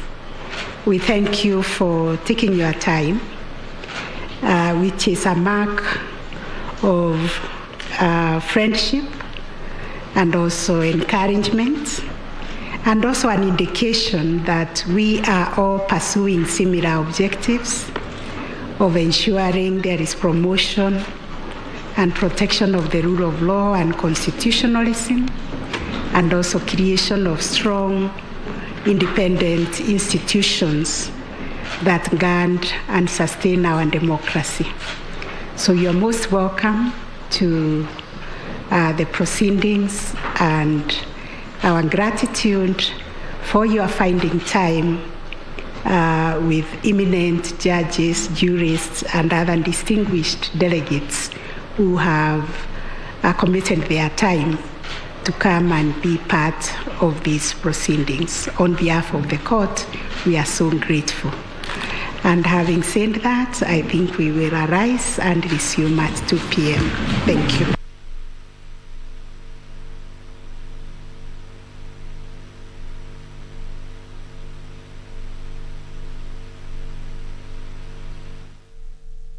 Ultra-refined, eloquent lawyers and the Solomonic wisdom-filled 7-judge bench led by Chief Justice Martha Koome. It is indeed day one of the presidential petition, which was baptized yesterday, the Raila Odinga and Martha Karua petition, the judges exiting the chambers there. And early on, we also had a split screen of what was still going on at the precinct of the court. That is the vote retallying at the floor of the House. That is one of the rulings, the first ruling that the Apex Court did yesterday and ordered for the scrutiny and recount in 15 polling stations, boxes which they talked about they will be opened for inspection, scrutiny and recount within 48 hours. And we are just almost doing the first 24 hours. As you can see, is that one of the things they said is that during the recount, each party is represented there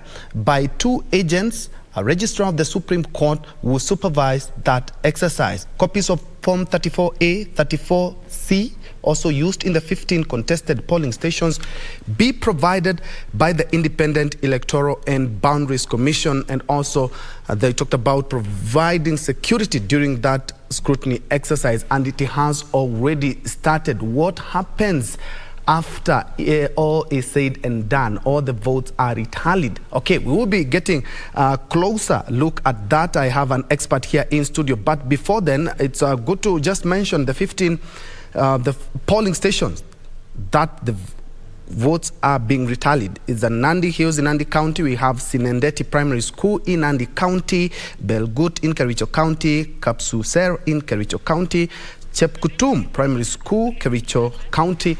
But first of all, before I continue, let's first of all listen up.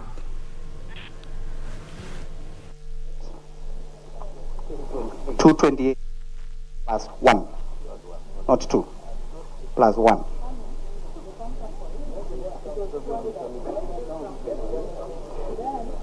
That is how you do your math. Give an example of 10. That's okay. This first ballot was okay. This was the test. From there, we will know what to do. So, what are we agreeing, Honorable Munwa? Give us direction now. You know, you can't change facts. 500 minus 272 is whatever you get. Had 1. Yes, correct. That's okay. Not 2. If you add 2, you get it wrong. You're counting 1 to 10, and then you get the highest is 10. Minus 1. Minus 1, you get 9. So you add back 1. Yeah, exactly. So give us direction. Yes, those are sights and sounds of the tallying process of the 15 polling stations. The court ordered retallied, scrutinized and recounted in 15 polling stations. And earlier on, I had mentioned 5 actually, the 5th one being Chepkutum Primary School in Kericho County, the 6th being Jomvu in Mombasa County, Mikindani, Mombasa,